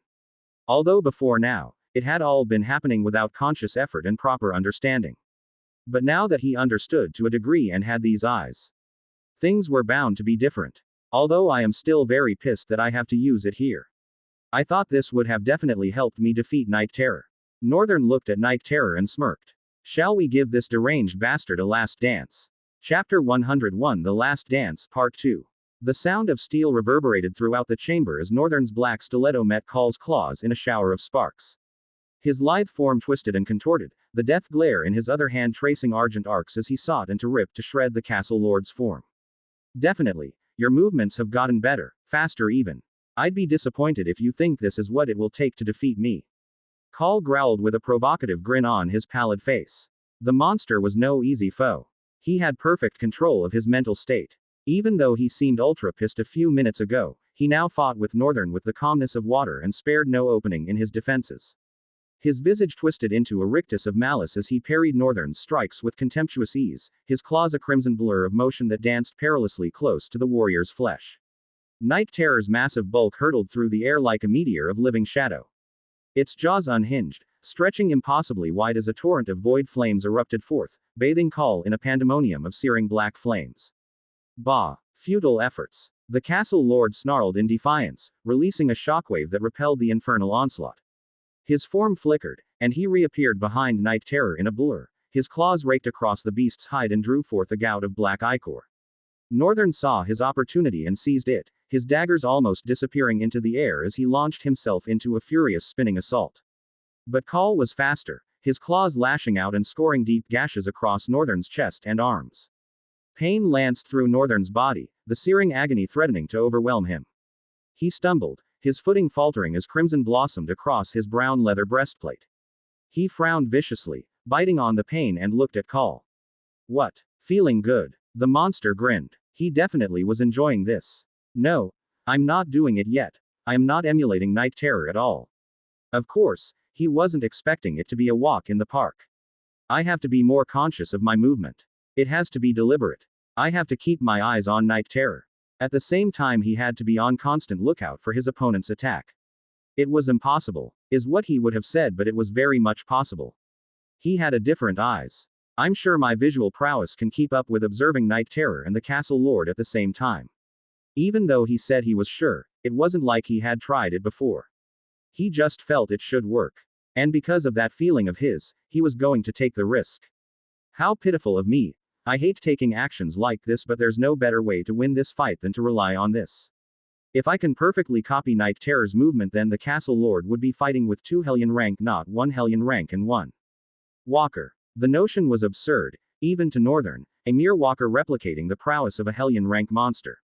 But he knew his weaknesses, accepted the limitation of his soul rank, and was willing to surpass it through sheer force of will. A spark of resolve ignited in his blue eyes as he glared at the castle lord. Call grinned arrogantly, chuckling even. I will take my time and enjoy making this room your nightmares. Come at me, impertinent fools. Northern hated that he had chosen the timing of when Call spoke to move. But it'd be too petty to suddenly stop. He and Night Terror had already darted towards Call from opposite directions, cornering him from each side. Northern's daggers clashed against Call's claws in a whirlwind of sparks, the jarring impact sending tremors up his arms. He grunted, his muscles straining as he fought to maintain his footing against the castle lord's ferocious attack. On the other side, Night Terror unleashed a torrent of void flames, the searing black inferno bathing Call in an aura of nefarious essence. The terror's massive form became a blur, its claws rending deep gouges in the stone as it sought to overwhelm the maelstrom with sheer, unbridled ferocity. Northern did not miss a piece of it, his eyes were frighteningly locked on Night Terror, following every nuance of the monster's movement and diverging hastily to the castle lord, diving in and out for intermittent attacks. The castle lord at this point displayed amazing level of speed, easily blocking his and Night Terror's attacks while keeping his eyes shooting to and fro. But Northern could tell that the maelstrom was beginning to find it difficult. For starters, the arrogant grin on his face was nowhere to be found. Northern's persistent act of diving out of his perimeter before his claws came was utterly bothering. In those moments, Night Terror took the castle lord very personal and would batter the maelstrom with bone-shattering strikes. Of course, all of them were being easily blocked by Call. No matter how fast or how powerful, their clashes reverberated through the air, sending shockwaves around everywhere. And through it all, Northern's eyes was following every strike. It was had to keep up. For a mundane eyes, all they would be seeing were blurs and sparks. But Northern could see every delicate arc carved by the claws. Every leg movement. Undoubtedly primal in nature and shouldn't be found in a human. Fighting like that sure would be effective, but it was graceless. All it would take to shatter such amazing battle style is one brawl with any human. Even though Northern was slowly getting used to the company of monsters and their nature, he was sure not to forget that humans are different. Monsters are a definition of simplicity while humans of complexity. Surely, it wouldn't take too much effort to break through a monster's pattern of assault. But with his flexibility and sense, if he could refine Night Terror's movement to what a human could use. Fix its flaws and fill its gaps. Amazing. So amazing. Northern felt a flood of information fill his head all in a second. He was trapped in a realm of extreme focus that he couldn't even look away if he wanted to. A wide grin stained his face. Two ferocious monsters were locked in a dance of blurring claw. Clothed by dark and red flames that flew around, threatening to consume anything that dared to intrude. And a white-haired with pale skin was grinning at the sight. His eyes out of focus, glowing with a radiant azure light. I love this. I love this so much. The boy mused. Chapter 102 The Last Dance Part 3. Northern felt like he now had a hang of it. No. This is not a feeling. There's so much in my head. So much. I feel so powerful with this much information. He had no idea what was happening or why, but more than ever before he knew what he wanted to do. His muscles screamed for him to dive into the pool of attacks. Even though his chest stung badly, they heaved with excitement. Northern had never thought he would fall in love with combat. In fact, while growing up he thought he'd use his smartness to avoid it at all cost and only engage monsters. But now, he was filled with so much excitement that he couldn't help but wonder what it would be like, consuming the battle styles of fellow humans. He licked his lips at the thought of it. With a roar of defiance, Night Terror recovered from another assault, its massive tail whipping through the air and slamming into Call with the force of a battering ram. The stalwart monster unleashed another torrent of void flames, the searing black inferno washing over the castle lord as Night Terror charged, its claws rending deep gouges in the cracked stone floor. Northern's eyes were wide with an azure luster. His senses worked in overdrive as he processed every minute detail of the terror's movements. He saw the raw, unbridled power behind each swing, the feral grace that belied Night Terror's immense bulk. And in that moment, his body could not take it again. Northern shot into the fray, quickly matching the frightening sequence with a torrent of fast double strikes that seemed to flow in and out of each other. His strikes growing more primal on the surface, more feral as he sought to emulate the monster's fighting style.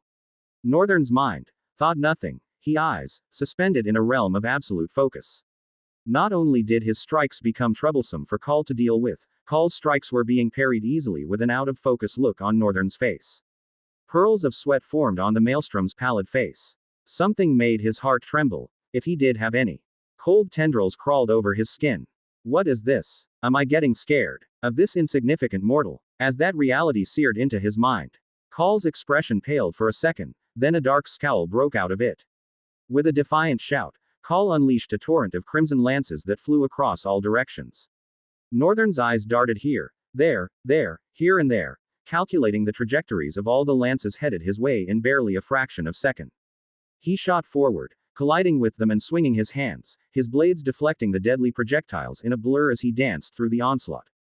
The castle lord already had enough time to regain his composure. He had delivered a frightening cyclonic kick that buried Night Terror into the ground and in that selfsame second darted towards Northern. As the latter broke through the onslaught of lances, the castle lord appeared in front of him. Surprisingly, Northern's expression was indifferent.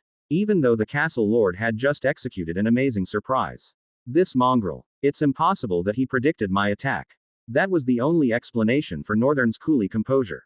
But Call would rather eat shit than believe that a mere mortal was capable of reading and predicting his attacks. Never. Call lunged with overwhelming fierceness.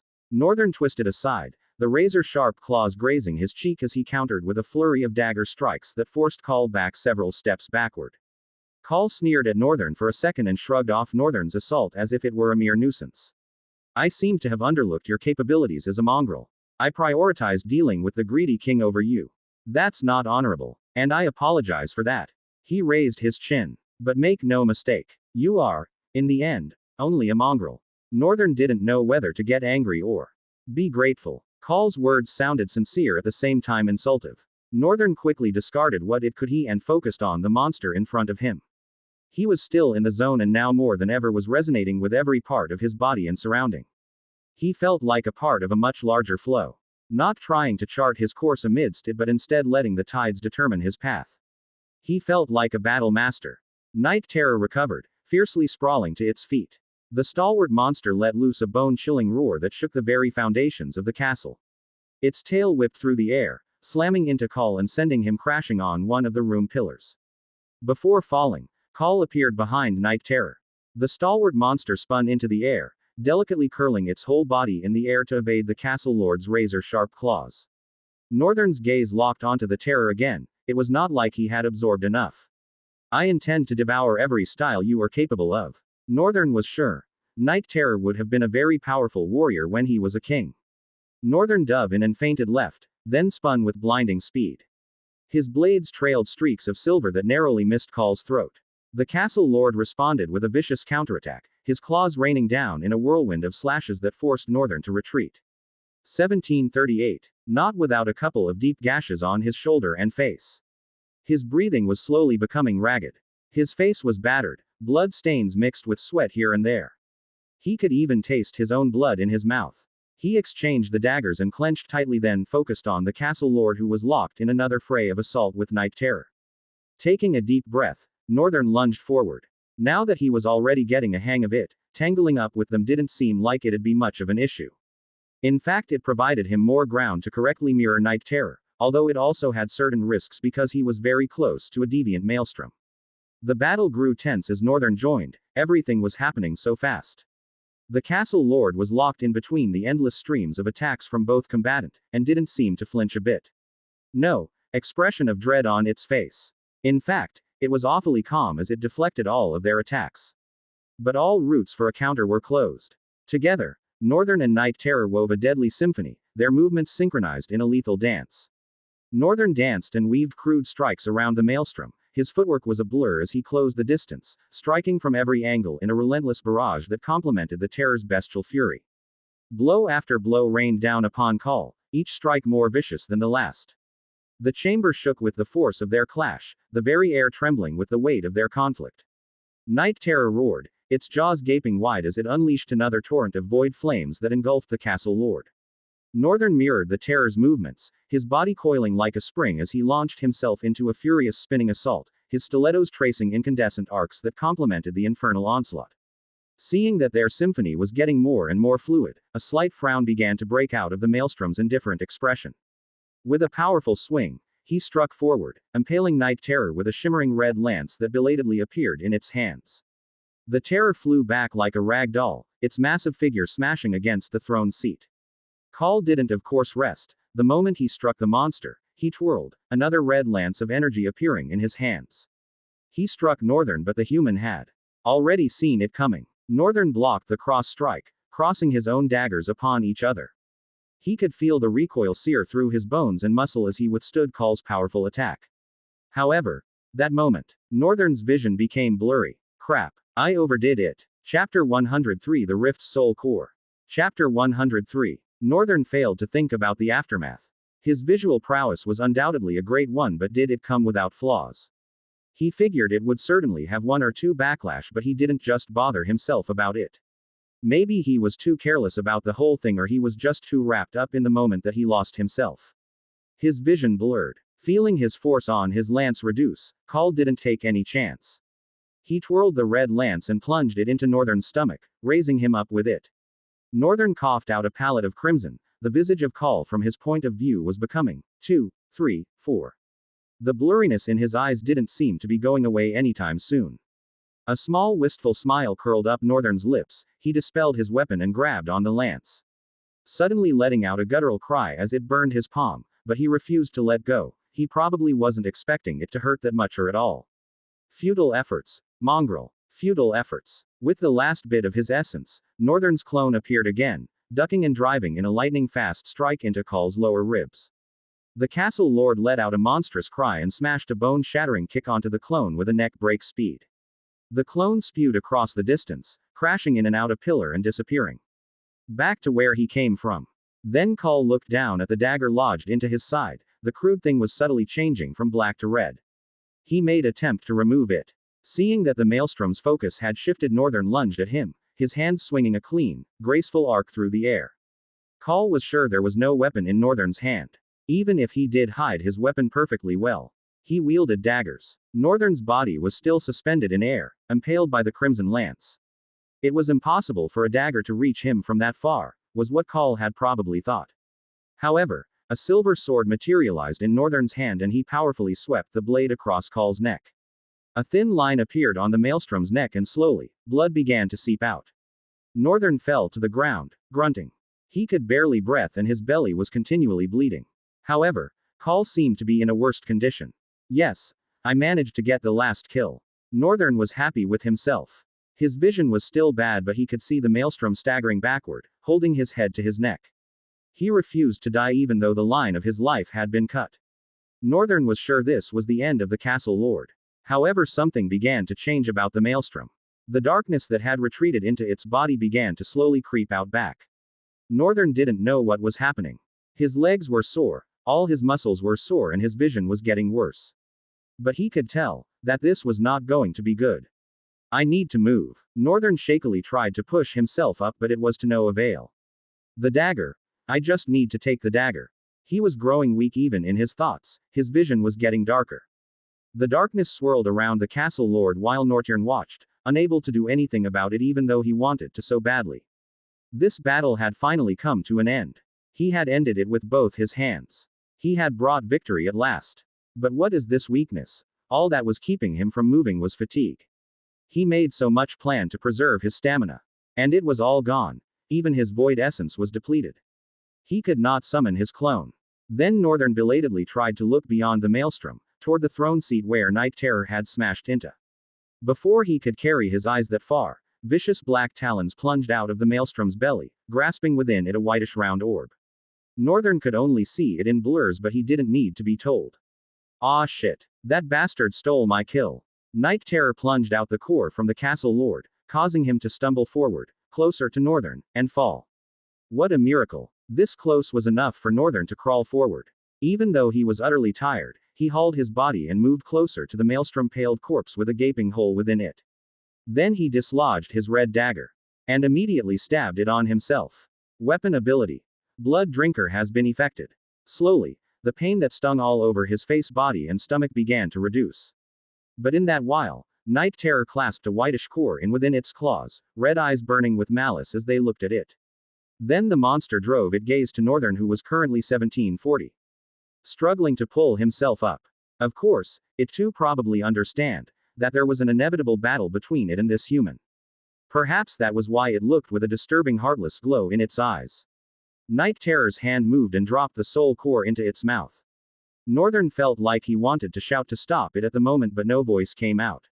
Using Death Glare's ability only healed him of any blood-resulted wounds. Not that it cured him of fatigue. His eyes was still blurry, his muscles were still sore. Although, he felt way better than he was a couple of seconds ago. Northern watched the monster gulp down the soul core of a maelstrom rank monster like it was a pill, wondering what might happen to it.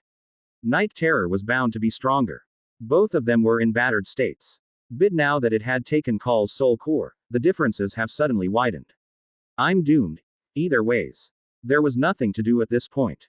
Just when Northern thought this was the worst thing that could happen, he suddenly heard a voice. A voice he did not miss at all. Less than the soul core of the rift is being reinforced greater than. Less than the soul core of the rift is evolving greater than. Northern's face paled. The soul core of the rift is evolving. As if that was not enough, the system added. Rift Guardian, Hazardous Maelstrom, Malevolent Call, has been killed. Soul core of the rift has been identified. Soul core of the rift, Catastrophic Hellion, Night Terror, is evolving to Devilish Hellion, Dark Terror. Upon complete evolution, Rift tier will increase to V. Northern felt like the weight of the world just dropped on his head. Night Terror was the soul core of the rift all along. Oh hell no. Chapter 104, Night Terror's Evolution. Northern was struck with a whirlwind of confusion. He stared, dazed as the stalwart monster fought with itself. Something was happening to it, its body was changing, and the change seemed to come with a harrowing pain. Stupid, stupid, stupid, stupid. These words resounded in Northern's head over and over again. He thought he had cracked it all, but he looked past one thing. Only one being was allowed to be a deviant. To be different from other monsters, stronger than other monsters. It was the guardian of a gate. However, there were two. Northern not only failed to consider the possibility of there being two guardians, but also failed to evaluate this fact and place more suspicion on Night Terror. If the castle lord was the Rift Guardian, what then is Night Terror? One could also not blame him. He knew nothing about Rift after all. Northern had come this far solely by relying on the information that his parents fed him. All by himself, he had pieced the puzzle of this gate together and reached this point. But it still annoyed him to think that the Rift's soul core was hanging around him all this while. But how? How? Northern had never heard of a situation where the soul core of a rift is an actual monster. Always, the location was revealed after the Guardian is dealt with, and it usually is a place being guarded by the last boss, called a Guardian. But this rift, the castle lord even sought to kill Night Terror. How is that guarding the rift's soul core? Northern felt like his head was going to burst from all the thoughts that were running through his head. Could all this problem stem from the castle lord's true identity? Northern frowned as he remembered something the maelstrom had said. He looked at the corpse. He split himself into two, and only half is this strong. I hope I and your other half do not cross path, he muttered to the corpse of the castle lord. Then he looked at Night Terror, who was beginning to undergo some changes. Its body seemed to be swelling, like something was trying to break out of it. This made the monster let out a guttural growl. An elegant blade slowly materialized out of black sparks as Northern stretched his hand. Its one-edged blade had a distinctive bluish hue, reflecting light and creating a subtle yet mesmerizing pattern that resembled flowing water, hinting at the blade's sharpness and potential lethality. The Suba hand guard appeared to be wrapped in a dark wrapping material, a tattered black tape of some sort. The sword's silhouette against the dark room created an almost ethereal ambiance that looked graceful yet deadly in the hands of the white-haired mortal. Northern's gaze, even though blurry, did not waver from Night Terror's disproportionate form. The monster seemed to be getting worse by the second. Northern almost felt pity for it. Then he voraciously shook his head and filled it with the horrors he had faced, all because he encountered this monstrous entity. All the hatred and vengeance he had nurtured began to resurface. He additionally thought about how stupid he was, failing to recognize that killing Night Terror from the beginning would have saved him from this hell a long time ago. Anger boiled inside of him. It made all his visceral hot, his chest heaved with vexation. Nothing. I have wanted nothing more than to kill you. I have waited for this moment. Had I known better, I should have stabbed you during war, times when I had the chance. But he even went as far as saving the Terror from the clutch of death. Northern couldn't begin to tell how much despise for himself welled inside of him. How could he be so dumb? However, all that was going to come to an end now. Allowing Night Terror to finish evolving was going to be a hassle. No, a hassle is an understatement. Night Terror is of a catastrophe danger level. Upon evolution it would evolve to a devil danger level. A devil danger level could wreak havoc at an unfathomable rate. Since it's even an Hellion rank, it could tear down strongholds and even a sage would be unable to deal with it. And that was the monster he was going to face. He didn't need to be told, even with Soul Taker he had no hope. That is why he could not allow Night Terror to finish evolving. He had to kill the monster while it was going through the changes of evolution. He needed to strike now.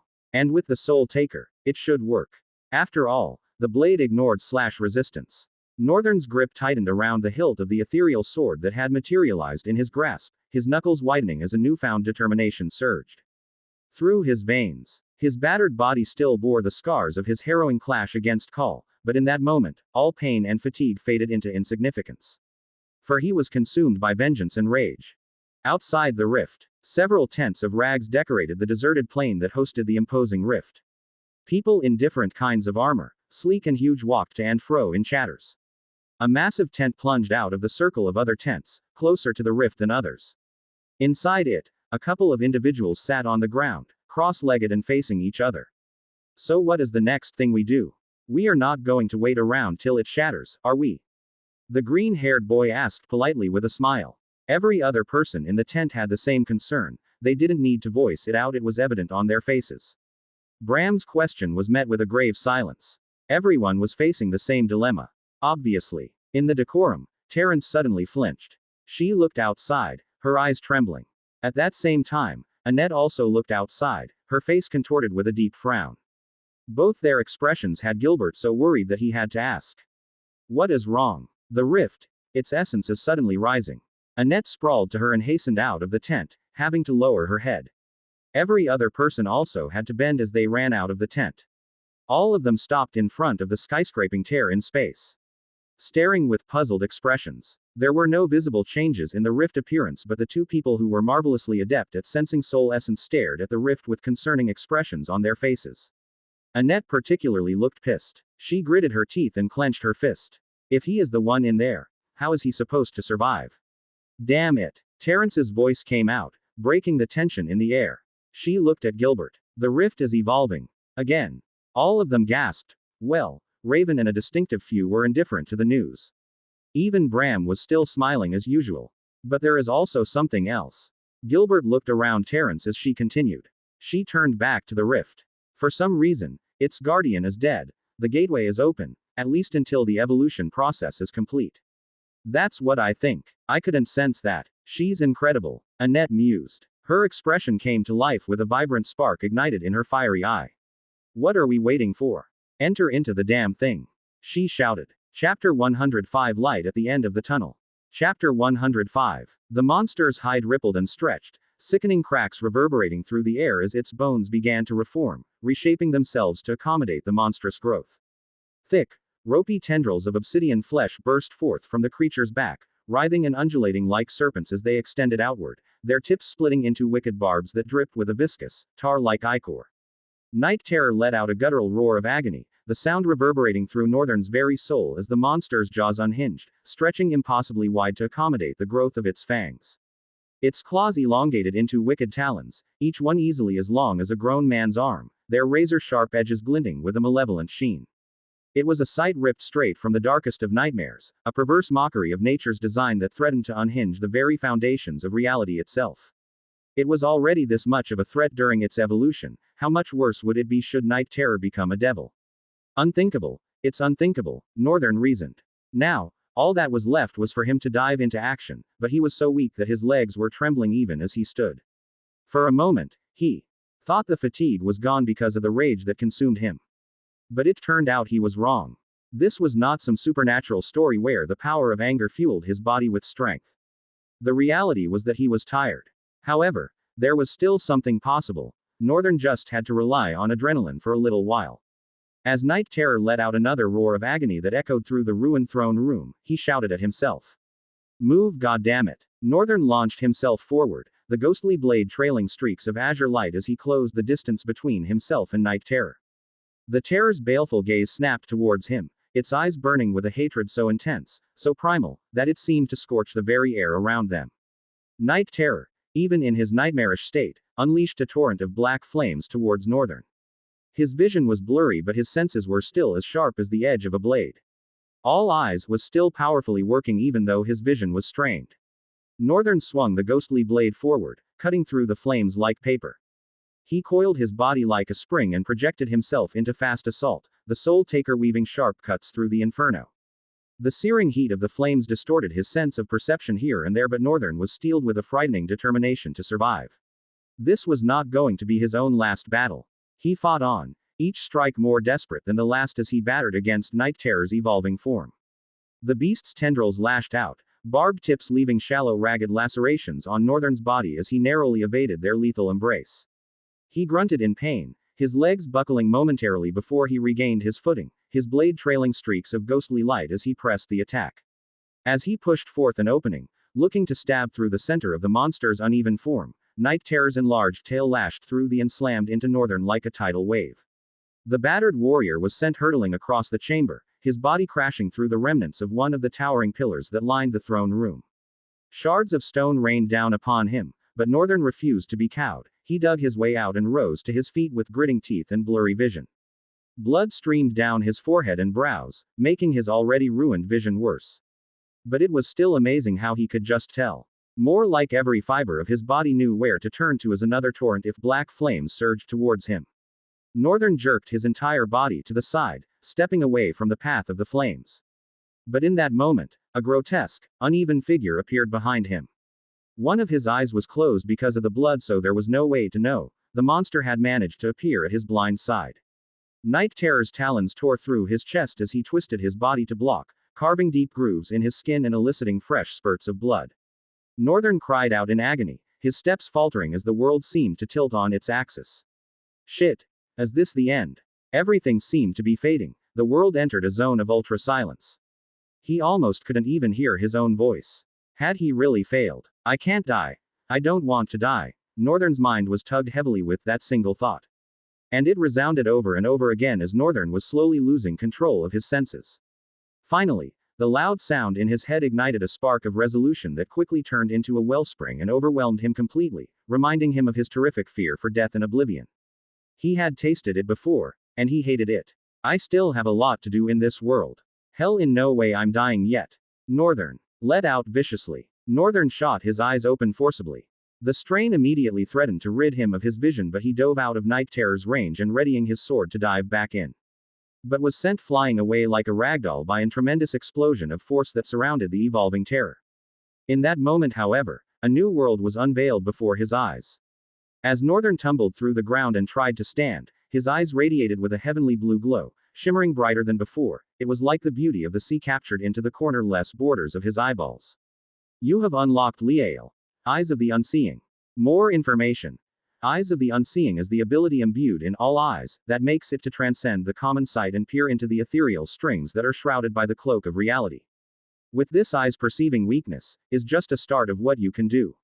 Northern, of course, had no time to read through this information. Luckily, the system whispered the same things into his ear. Northern's eyes dove forward, dread wearing thin on his facial features.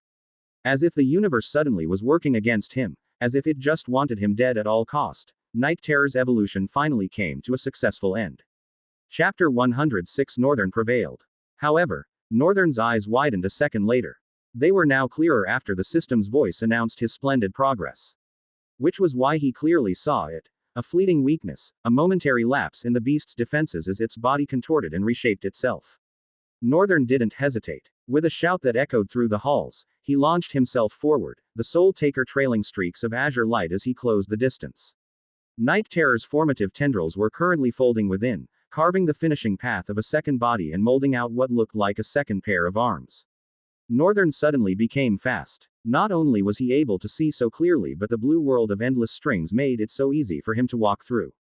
Northern was currently threading on the perception of the hidden foundation that weaved reality itself. He was currently seeing the true essence of everything in this room. As such, everything about him temporarily entered a transcended state. Northern temporarily could best utilize himself in synchronization with everything in his surrounding, even the air.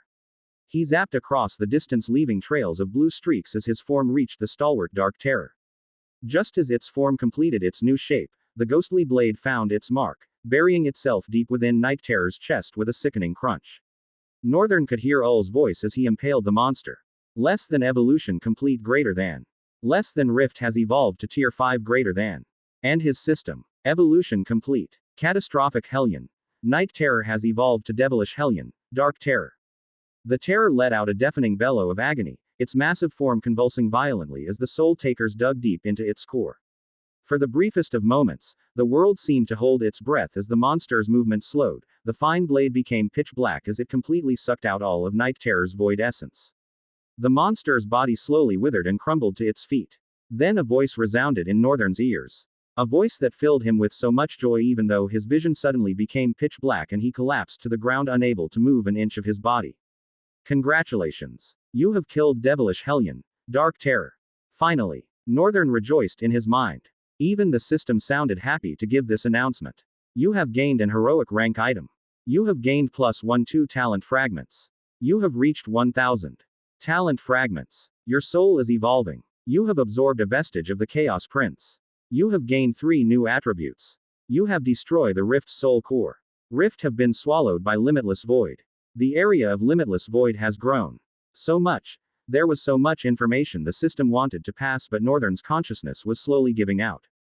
An intense tear ripped the space in the middle of the throne room and it began to burn fervently with blue essence. A couple of humans cautiously stepped out of it with their armors ringing in a melody of metal. They all stopped in front of the gate and looked around the room, their faces growing pale with beads of sweat. What could have happened here? A bearded man, looking his late 40s, muttered. The others looked around, carefully investigating the surroundings. The whole squad all went in different directions. When they got out of the throne room and saw the sea of lifeless monsters that filled the ground, their faces contorted with greater fear. What could have killed these enormous amounts of monsters? While those inside carefully studied what was left of the throne room. Cracked floors, fractured walls and shattered pillars were what told the story of what had happened a couple of minutes, perhaps hours ago. Captain, I found a survivor. Immediately the vibrant voice soared. Everyone in the room, no matter their direction, all converged towards the source of the voice. Especially Annette, who flashed across with a level of speed she usually won't display even during battle.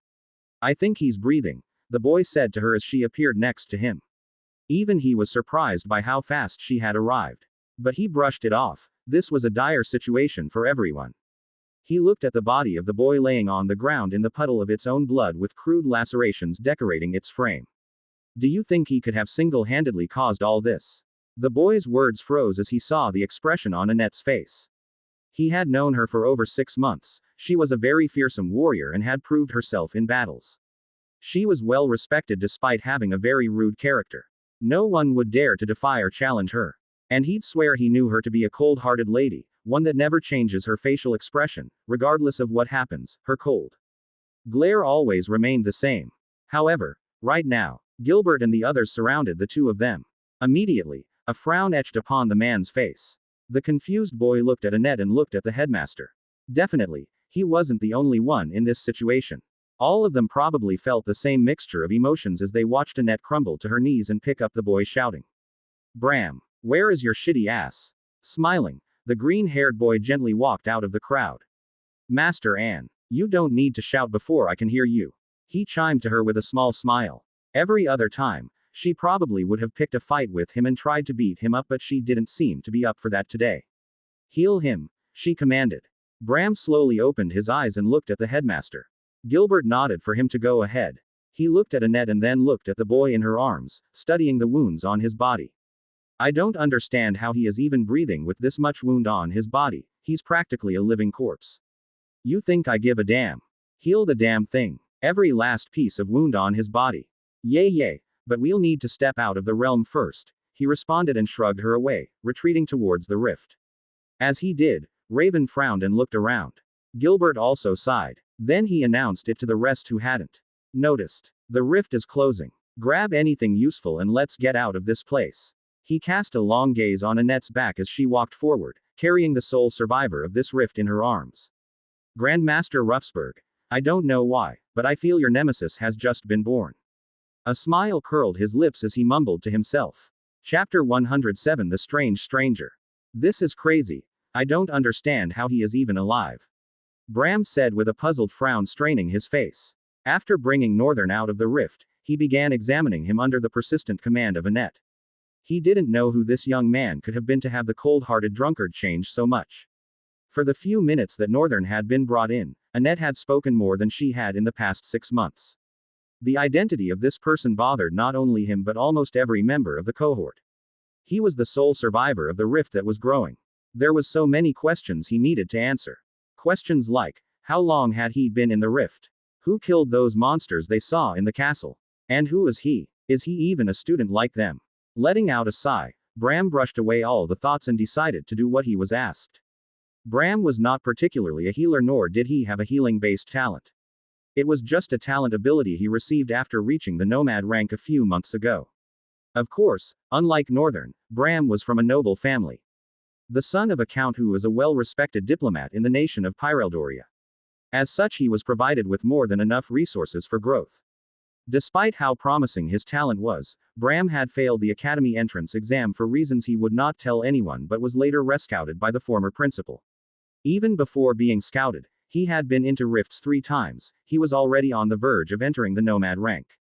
He had an edge over everyone. Well, except one person. Bram took the container that was next to him and closed his eyes. The container was filled with sand. As his hands came upon it, something from the embrace of the sand began to shimmer with green glow. In a second, a seed sprouted out sand, and bloomed into a yellow star-shaped flower. Bram placed the container on Northern's chest and exhaled slowly. Then he placed his hands on his laps and closed his eyes one more time. The petals of the flower began to fall and the green stem stretched wider, becoming a vine that slowly crawled over Northern's body, branching out of each other and running over his war-torn armor to touch every part of his body. When the vine had encased Northern's body in whole, the healing process was to start. But Bram suddenly opened his eyes and frowned, a drop of sweat running down his face. He watched the vine get corrupted, turning from vibrant green to purplish black and withering into crumbs. A strained smile parted his lips. What the hell is this bastard? No soul core, no soul essence, but I can tell he is freaking strong. Bram shrugged and stood up, bending out of the tent where others stood. Annette looked at him intensely as he came out and asked, "Are you done?" Bram allowed a small smile, looked at her and shifted his gaze to the headmaster before responding. Something about him is refusing my healing essence. I don't know, but I think he'll be fine on his own. His body is that ruined and yet somehow, he is breathing. Gilbert nodded and touched his shoulder. Thank you, Bram. He faced the others and addressed them. Let's return to the castle while we wait for him to wake up. For now there's little we can do. We have no choice but to wait until he is awake to know the situation of things. They all nodded in agreement. Different sparks ignited their eyes. Seeing that flood of monster corpse, they couldn't but be so happy. They were so fortunate not to have faced those hordes themselves. Maybe the Legion would not have even made it back. They were just so happy. And again, they've found a survivor. Not every time does one find a survivor in this desolation swarming with monsters. In a couple of hours, the Legion were already marching back to Lothaliwan. A few shoulders carried slain monsters and a wolf, not minding as their body was smeared by dark blood. Northern's eyes slid open. A vast darkness filled with ethereal glows of different colors stretched far and wide his surrounding. It was like he was floating in it. But he could feel his legs standing on something sturdy, perhaps that was the ground. However, this ground was not different from the darkness that surrounded him. Everywhere was the same, and strangely, it felt so familiar. Northern could guess, although he was not sure. Limitless void. This was the first time he was finding himself in it. Ah, that's right. I defeated Night Terror. I must have absorbed the other vestige of the Chaos Prince when I did. He looked around. I suppose everything is now complete in me. Northern murmured, touching his chest. Like he had said, he could feel something vast and hollow within himself. It was strong, and incredibly powerful. Northern just could tell that he had grown so much from killing Night Terror. But the best was yet to come. The area suddenly shuddered and began to break apart. Huh, what is happening? Northern's voice wavered. Fear gripped his heart as he saw cracks running across the darkness. The space trembled powerfully. Limitless void, as he thought it to be, was breaking apart. However, his fears completely disappeared after seeing the system's notification. Congratulations. Your soul has evolved. You have become a drifter. All talent abilities can now be used however you want. All weapon abilities can now be used however you want. All attributes of copied talent have been unsealed and are taking root in your soul. Your copied talent have been converted to own talent. A new talent slot has been added. You have absorbed the second vestige of the Chaos Prince. A change is happening in your soul. You have gained 3 new attributes. As these torrent of messages from the system flooded his vision, the breaking scenery finally shattered and Northern found himself, standing in a dark colossal hall. The hall stretched endlessly, devoid of light. Towering pillars, immense as ancient redwoods, lined the sides in solemn rows, holding aloft the vaulted ceiling high overhead. Intricate patterns were meticulously engraved into the arching stone canopy above, details barely discernible in the enveloping gloom. At the farthing end of the vast hall, a short flight of stairs led up to a throne, though throne seemed an inadequate term for the colossal seat. It loomed ahead, constructed on a scale befitting the residence of a titanic giant, with armrests extending like the wings of a slumbering dragon. Yet before the stairs crested, an impenetrable wall of undulating black flames barred further progress, illuminating the shadowy space in a ghostly danse macabre. The floor itself was as smooth as a dark mirror, reflecting the flicking shadows in haunting distortion across its glassy surface. An oppressive silence reigned over the immense hall, broken only by Northern's own breath. What the hell? His voice echoed endlessly through the limitless void. Chapter 108 Reaping Rewards Part 1. Profile. Name. Northern Longguard. True name. Nameless. Attributes. Formless, spawn of void, limitless void, vestige of chaos and void. All eyes, chaos thread, flames of chaos. Soul rank. Drifter. Talent fragments. 0 2000ths. Copied talents, 0 halves. Owned talents, 1. Attribute abilities, active, passive, 9/10. More information on attribute abilities. These are abilities that come from your attributes. Usually attributes are passive. This is not because they don't have an active ability but because one's soul core is already occupied with the essence of talent, therefore leaves not much room for attributes to actualize their active abilities. However, you are without a soul core and talent, you have plenty of room in your soul to actualize your attribute abilities. When you become a drifter, attributes abilities fully form in your soul. Owned items: Mortal Blade, Eternal Twilight, Silver Sword, Death Glare, and 24 others. You have received the second vestige of the Chaos Prince, vestige of void. You have gained 3 new attributes. Attribute. Vestige of chaos has merged with its other half. Attribute. Vestige of chaos and void has evolved to a new rank. Attributes gained have been reduced to 2. Northern lounged lazily on the massive, opulent throne. Its expansive width allowed him to stretch out, resting his head on one armrest while draping his legs over the other. Seated upon such a magnifying chair, the dancing black flames surrounding him imbued a sense of regal power. Perhaps even more than a mere king. Very funny. I don't see myself as that type, he dismissed the thought with a soft chuckle. Night Terror's tale was enough to instill a fear of such lofty positions. They offered immense power, seductively whispering for one to seek more until greed consumed and drove them to insanity. I think I'm the kind who loves being free from a leader's burdens. Not that I enjoy being led either. The path of a loner seems preferable. It wasn't as if he excelled at relating with others to begin with. The friends he socialized with in his past life had approached him first. When he was Elliot, Northern was merely a bookish nerd, singularly focused on becoming the best through study alone. And all that was for what? To foolishly fall for the wrong person, only to be used and discarded, he whispered somberly. It's been a while since I even dwelled on that. A faint smile graced his lips. The past is behind me, let's strive to do better this time. For now, I want to investigate the extent of my newfound strength. An eager grin split his face. Northern sat up, crossed his legs and leaned towards the holographic panel, staring intently for a few moments. I see. So Night Terror absorbed the vestiges attributes. Vestige of chaos and void, chaos thread, and flames of chaos.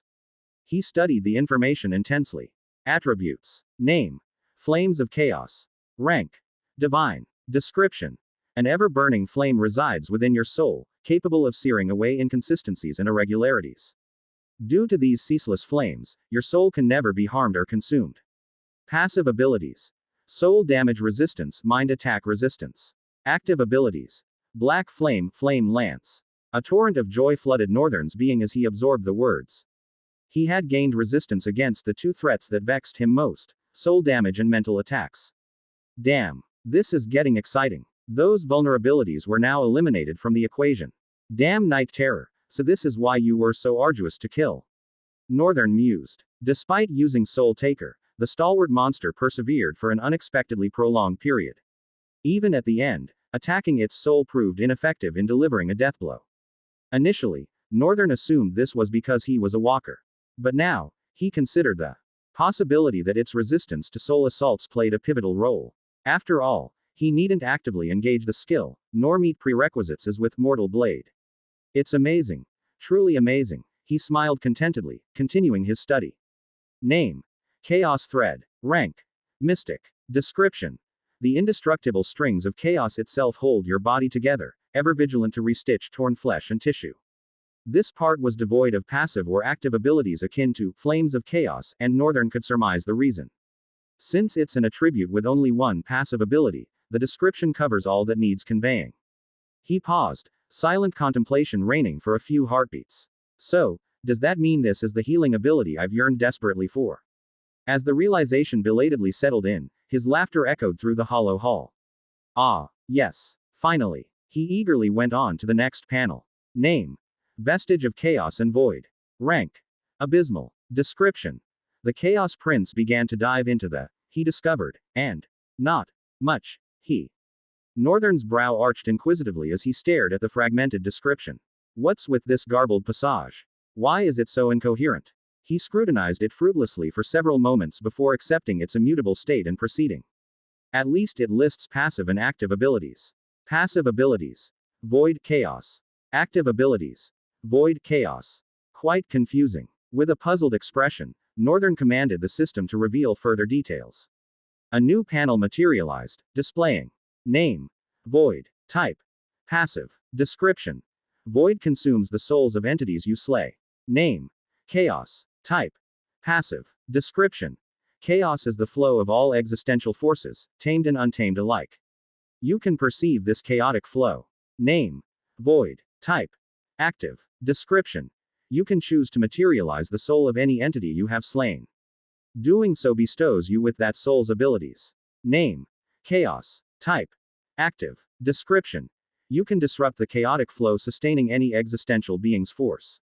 With but a snap of your fingers, you can unmake their existence or dispel their arts. However, a fatal flaw accompanies this ability. Flaw. A delicate balance exists between void and chaos. Utilizing void does not disturb this equilibrium. But chaos wields tremendous power. Invoking it tips the scales. If you cannot promptly restore balance after disrupting it, you may become enslaved by chaos, whims rather than controlling its force. In other words, the ability begins controlling me instead of the reverse, Northern interpreted inwardly. Chapter 109 Reaping Rewards Part 2. The ability functioned in a manner that imposed limitations to prevent the user from becoming addicted to its utilization. After all, the power to unmake a being's existence with a mere snap of one's fingers was not something to be taken lightly. Without restraint, he could devolve into a deranged fiend going about callously destroying lives and objects simply because he possessed the ability to do so. At that point, I suppose I'd be nothing more than a depraved bastard enslaved by chaos. Northern paused, scrutinizing the panel intently for a few moments. This power, it's going to bring me a great deal of trouble, he could discern. Most likely, the Chaos Prince himself had implemented the limitation to prevent overindulgence in its use.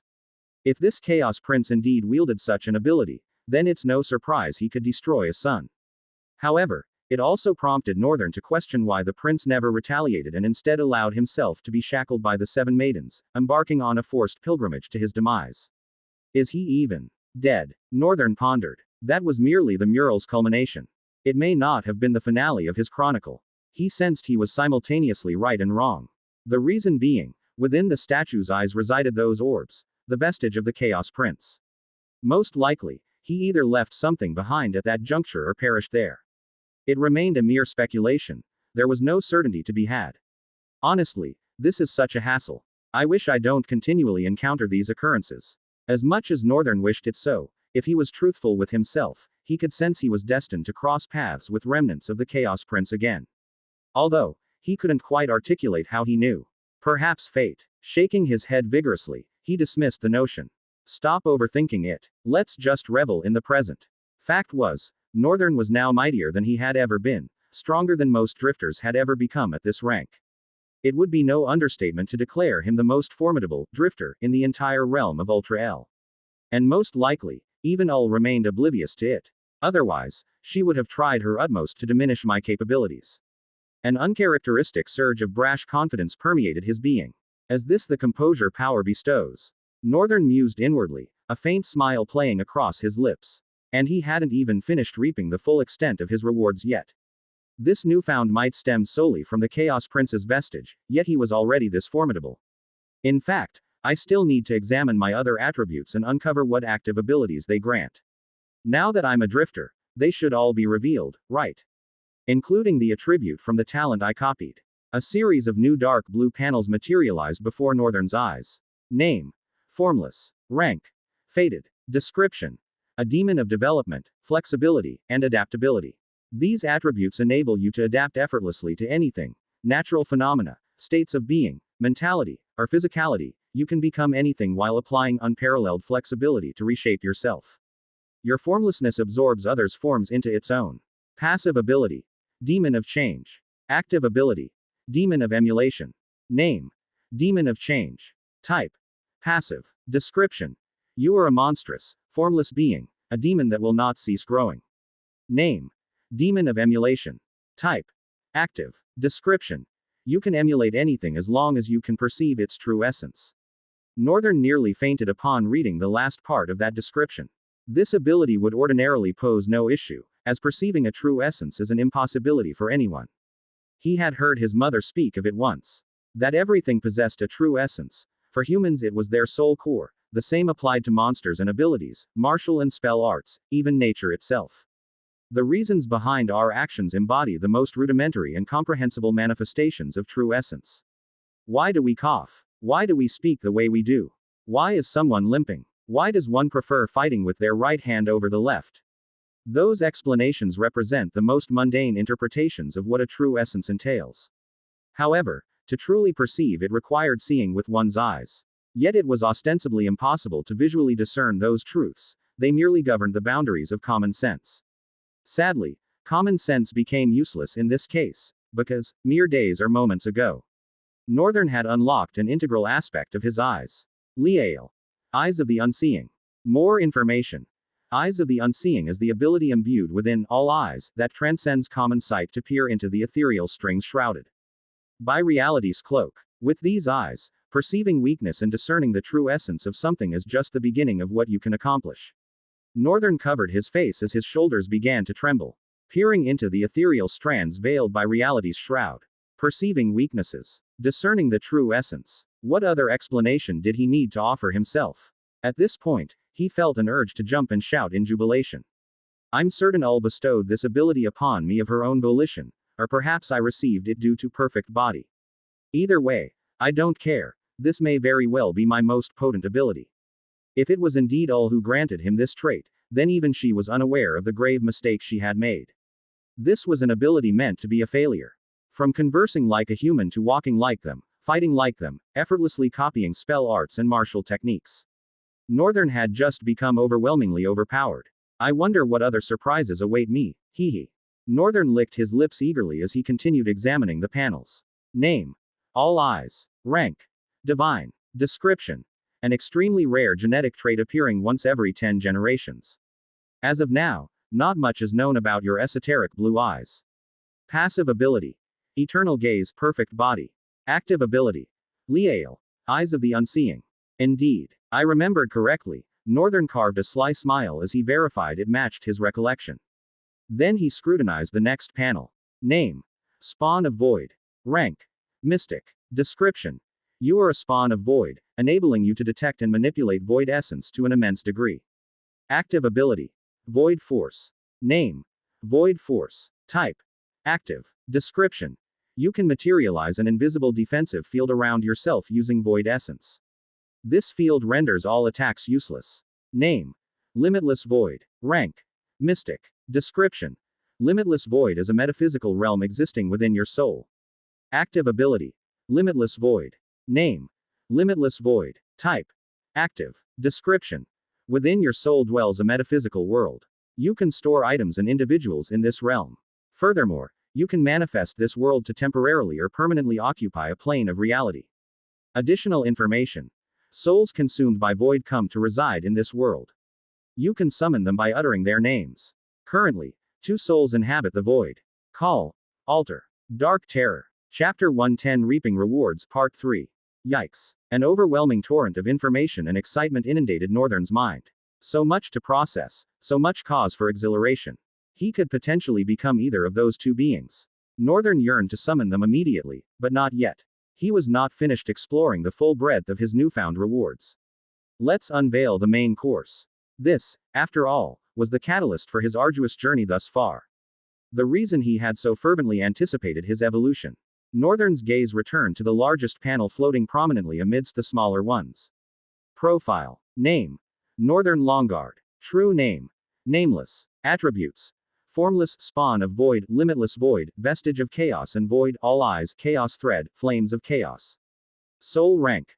Drifter. Talent fragments. 0 2000ths. Copied talents, 0 halves.